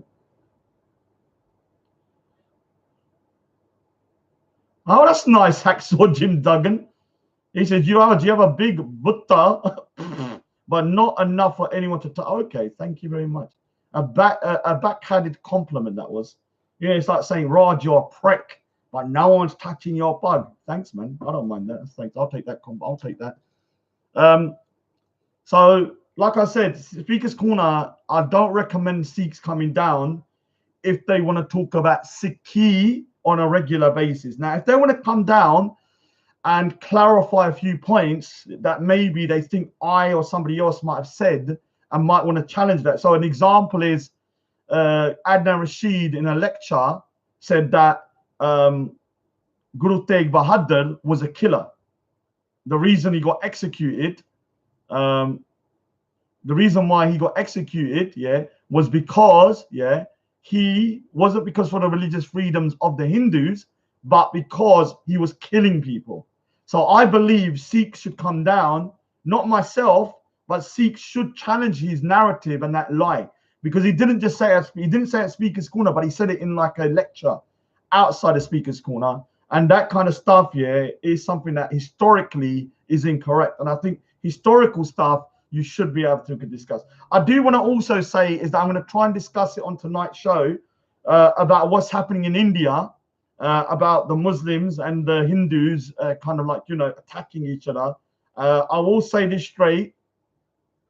The BJP and RSS are terrorists. Yeah, they're terrorists. What is happening in India, you may, yeah, I mean, if you feel you can discuss, all right, Devinder Thakkar, I'm gonna say something. You sound like you're coming from a good place, but you haven't experienced Speaker's Corner on a regular basis. Speaker's Corner, yeah, can fluctuate from being relatively okay to talk to some days being purely about show and purely about ego and purely about anger and purely about trying to beat your opponent. And the thing is about that is that that's not really the conducive for, you know, trying to promote Sikhism, because you end up getting to a situation. Yeah, so when it comes to Raindrop, it's messed up. So when it comes to the situation with the Muslims in India, now I have my own issues with XYZ, yeah, but I do not, condone anything that this government's doing. The Indian government, to me, like I've said before, I don't classify myself as Indian. I see myself as a Punjabi. I see myself as somebody that wants a separate homeland, not necessarily Khalistan though. I'm not a Khalistani. That's what I've realized now. I'm more of a Punjabi independent kind of movement where I want an independent Punjab, because a lot of Khalistanis have a particular thought process about how an independent Punjab should be, and it should be run on Sikh law. I'm more of a secularist, but I do want Punjab to be separated from India. Now, when it comes to the Muslims in Delhi, now the same things happened to the Sikhs in 1984. Yeah, I was young enough. Yeah, I'm old enough to actually remember. I know I look young, guys. I know I look like a young boy, but you have to understand, I actually had just gone to the Punjab a year and a half before. So in 1983, I just found out from my mum, just to double check. I went to the Punjab in 1983, just before 1984. Yeah, I was there for a couple, like maybe a month. And I don't remember anything being that kind of that tense. Maybe because I was young, I don't really see it. And then obviously by that point I was around 9 years old in 1984, so I can remember vividly. Obviously we didn't have the what you call the papers and stuff, but I could remember vividly the newspapers. There's a newspaper called Des Pardes, yeah. So Des Pardes is still out there, and Des Pardes, my mum used to make us buy it regularly, you know, all the time. Des Pardes is out today. My mum used to record all the news and all that kind of stuff, yeah.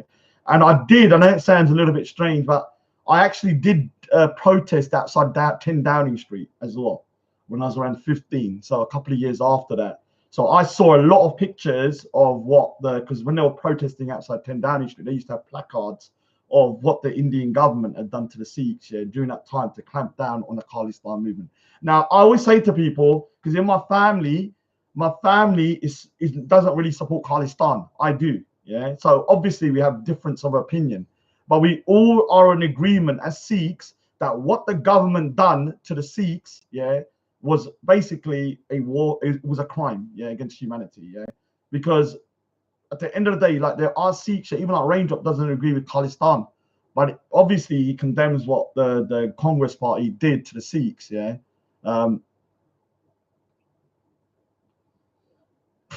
this bloody hacksaw Jim Duggan is ruining my goddamn rhetoric about Kuriya being just Kuriya and this, but this. God's sake. So when it comes to that, like for me, when I see these riots in Delhi, it reminds me almost identically of how the Sikhs were persecuted. Obviously, with the Sikhs, there wasn't cameras and stuff, so we don't have what we have today because of the clampdown, so we didn't see. And over what they're saying, like maybe 5,000 plus Sikhs were murdered, and they were putting like crosses on people's doors. The Indian government under Congress, actually. So for people to say this, look, Raindrop, I know me and you, we get on. But you have to understand the reason why I'm so anti-India is because the Congress party and the Indian government gave out the electoral register of the Sikhs so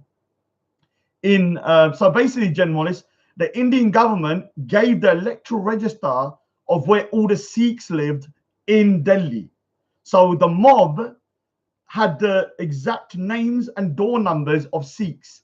So they went to each door and they put I think it was an X or something on there, And then what they did was that they rounded people and started murdering and burning people, like putting tires on them and stuff like that, and murdering them.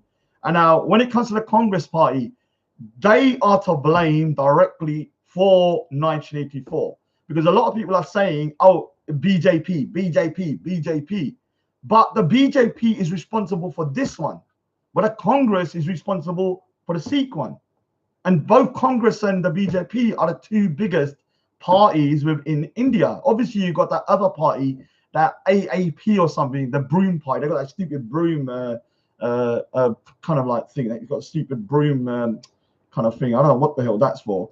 So for me, I have to admit, like, when I see India, I don't believe India is a just country. I don't believe India is somewhere, because the problem with India that I find disgusting is that they condemn Pakistan, and rightly so. Pakistan's human rights towards its minorities are disgusting, But India condemns Pakistan. But India is just as bad as Pakistan, but pretends to be holier than thou. I actually liken this to the Sikhs, in these chats. They say I'm a bad guy, and I say, yeah, I'm the bad guy. Yeah, I'm a bad guy. And they're just as bad as me, but even worse. And this is how I see the Indian thing. They call Pakistan bad. And Pakistan's like, okay, yeah, we're pretty bad. But then when you look at Indians' human rights, they're just as bad or even worse. Yeah, India is not perfect, I know. But let me say something. My views on Khalistan, have changed quite a lot over the years. I was a full Khalistani when I was younger, I'm not going to lie. I have kind of like softened a bit, and I'm more about, I'd actually accept if they did a referendum, for Khalistan, that I would actually accept more autonomy for Punjab. So Punjab can regulate its own laws, get back its water rights, have more say in a lot of its kind of internal politics and stuff like that, and be able to kind of be much more autonomous. A bit like how Kashmir was prior to Modi, taking away their kind of like their right. So I would actually accept that. I think Punjab and India, like India should actually be separated into kind of like a united India. It shouldn't be India. It should be like the United Kingdom, where you have different states or different countries within a country. So you got Scotland, you got Wales, and you got Northern Ireland. Why not have India as a united India, and then have Punjab? You can have Gujarat, you can have Kashmir, and South India, and all of that. Oh, Orient Express, I love gossiping. Yeah. So when it comes to I'm going to talk a bit more about it if I do the Mani show. I don't really know enough about it. I don't really know enough about it because I've been trying to. For some reason, there's not a lot of videos I can kind of see, but I've seen a few. I need to find out exactly what's going on before I kind of like, you know, really discuss it properly. So I need to just have a look. But yeah, it is disgraceful. I don't know. Look, to my Hindu brothers, yeah, this is not a. All right, this is a bit of a diss, yeah. There's no point me saying it's not a diss, yeah, because it is a bit of a diss, yeah. There's something about Hindus, yeah, that they're normally very peaceful, you know, going to the mandir, doing their thing, and all that kind of stuff.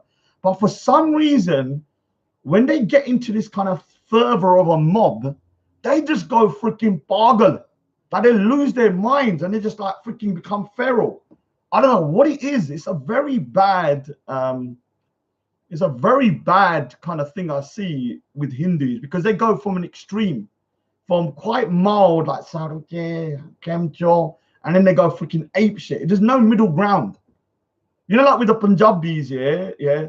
Like we're normally quite temperamental, hot people. So when we get more angry, so if I go, shut your mouth, yeah, I can just suddenly take it back here. And so I can go from hot to thingy because I'm already a little bit hot already. And it doesn't seem that kind of aggressive. But if you're like a Saruche, Kamche, Kemcho, shut your mouth! Can you understand? It just suddenly goes from 0 to 1,000, but I'm already at 80. So going to 80 to 100,000, it's not that much of a dramatic kind of like difference. That's what I find about the Hindus. They go very, very soft, and then all of a sudden they go mental when the shit hits the freaking fan. Yeah, very odd, very odd. Yeah, I'll be back at the park, Suzelle, on the, what day is it? The week after, hopefully. Hopefully the weather clears up and we don't all die of coronavirus. Hopefully there's no Chinese people at Speaker's Corner, otherwise I'm going to have to like quarantine them off myself.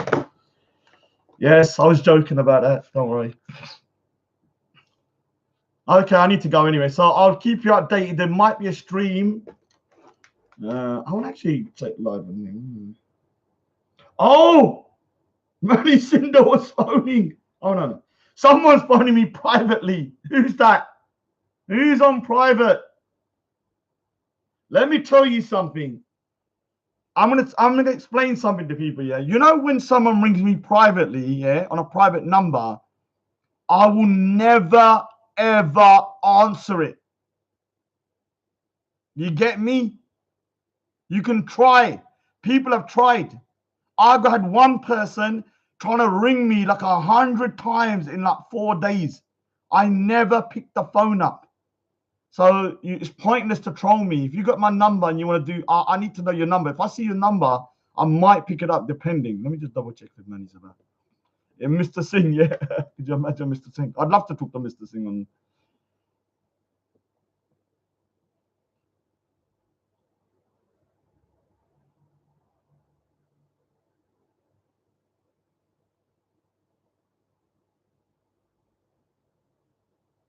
Bloody Manny Cinder, man. What is he up to, man? And this hacksaw Jim Duggan, yeah, has now gone from wanting to beat me up to find me a rishta. Yeah, he's going, Raja, look for a wife. We find 2 sisters so I can take care. What is, do you know what I found, yeah? A lot of people want to get me married, yeah, in order. Yeah, it might be Manny calling back. What's this? Oh, okay. All right. It's Manny. Let me set it up now. Can you set up now? Can you? Okay.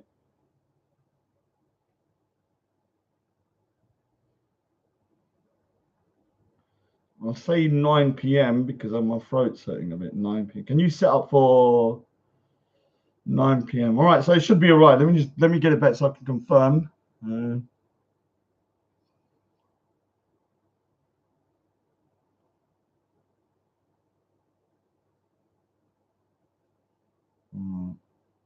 Eyes with people at the moment, so big up to Manny. Manny Cinder, Raindrop, and Raj, the Trinity seek Trinity of destruction. Okay, all right. So set the thing up on. Okay, so today Have I always tied a? I don't like mention. What is it? A Turkana pug? It's a you. It's more of a Yeah, it's more. It's not a Turkana pug, is it? It's more of a Ugandan style pug. Yeah, no, I've always tied it like that, or similar to that. Not.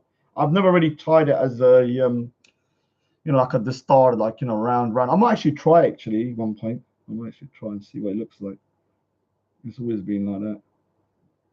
Yeah, actually, let me just double. Yeah. I mean, you can see a picture of me when I was younger. Actually, yeah. I'm just gonna wait for Manny Cinder's reply. What did you say? Okay, so I'm gonna set up with Manny. Raindrop, are you free today at 9 p.m? Novaje? Raindrop, are you free for 9 p.m? Are you?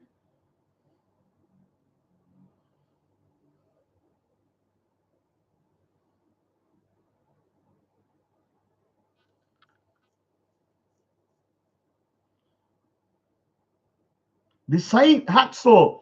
This ain't a place here for this and stuff like. You're not here on a dating site. Stop with your bullshit, man. You want to find a missus, man? Go back to the Punjab. Pick one up from Pind somewhere, man. We don't need you going around there trying to chat up freaking people in our goddamn thingy. Leave Suzanne alone. Where is that thing? Okay, yeah. So we'll do it for 9 o'clock.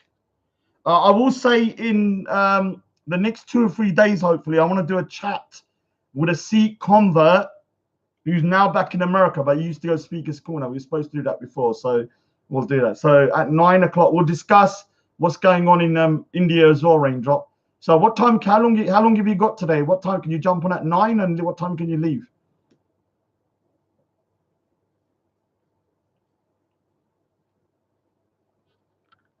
What can you leave?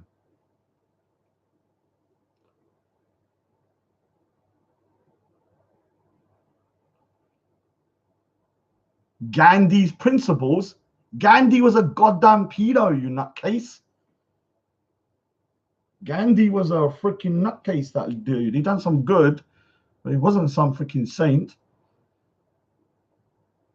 Oh, I need to go, man. I need to go. Anyway, hopefully at 9 o'clock. If you want to jump on Jen Wallace, 9 o'clock, I'll give you the link if you want. If you want to jump in, I'm going to be on Manny Cinders.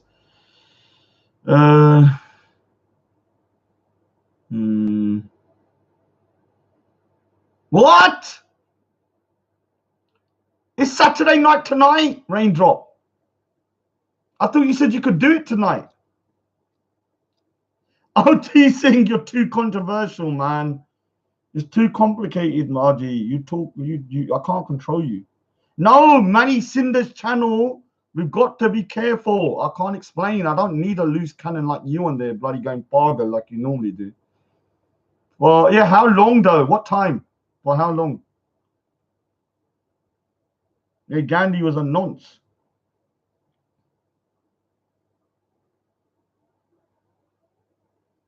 Oh, just email me in the back chat. I need to go. I've got to go.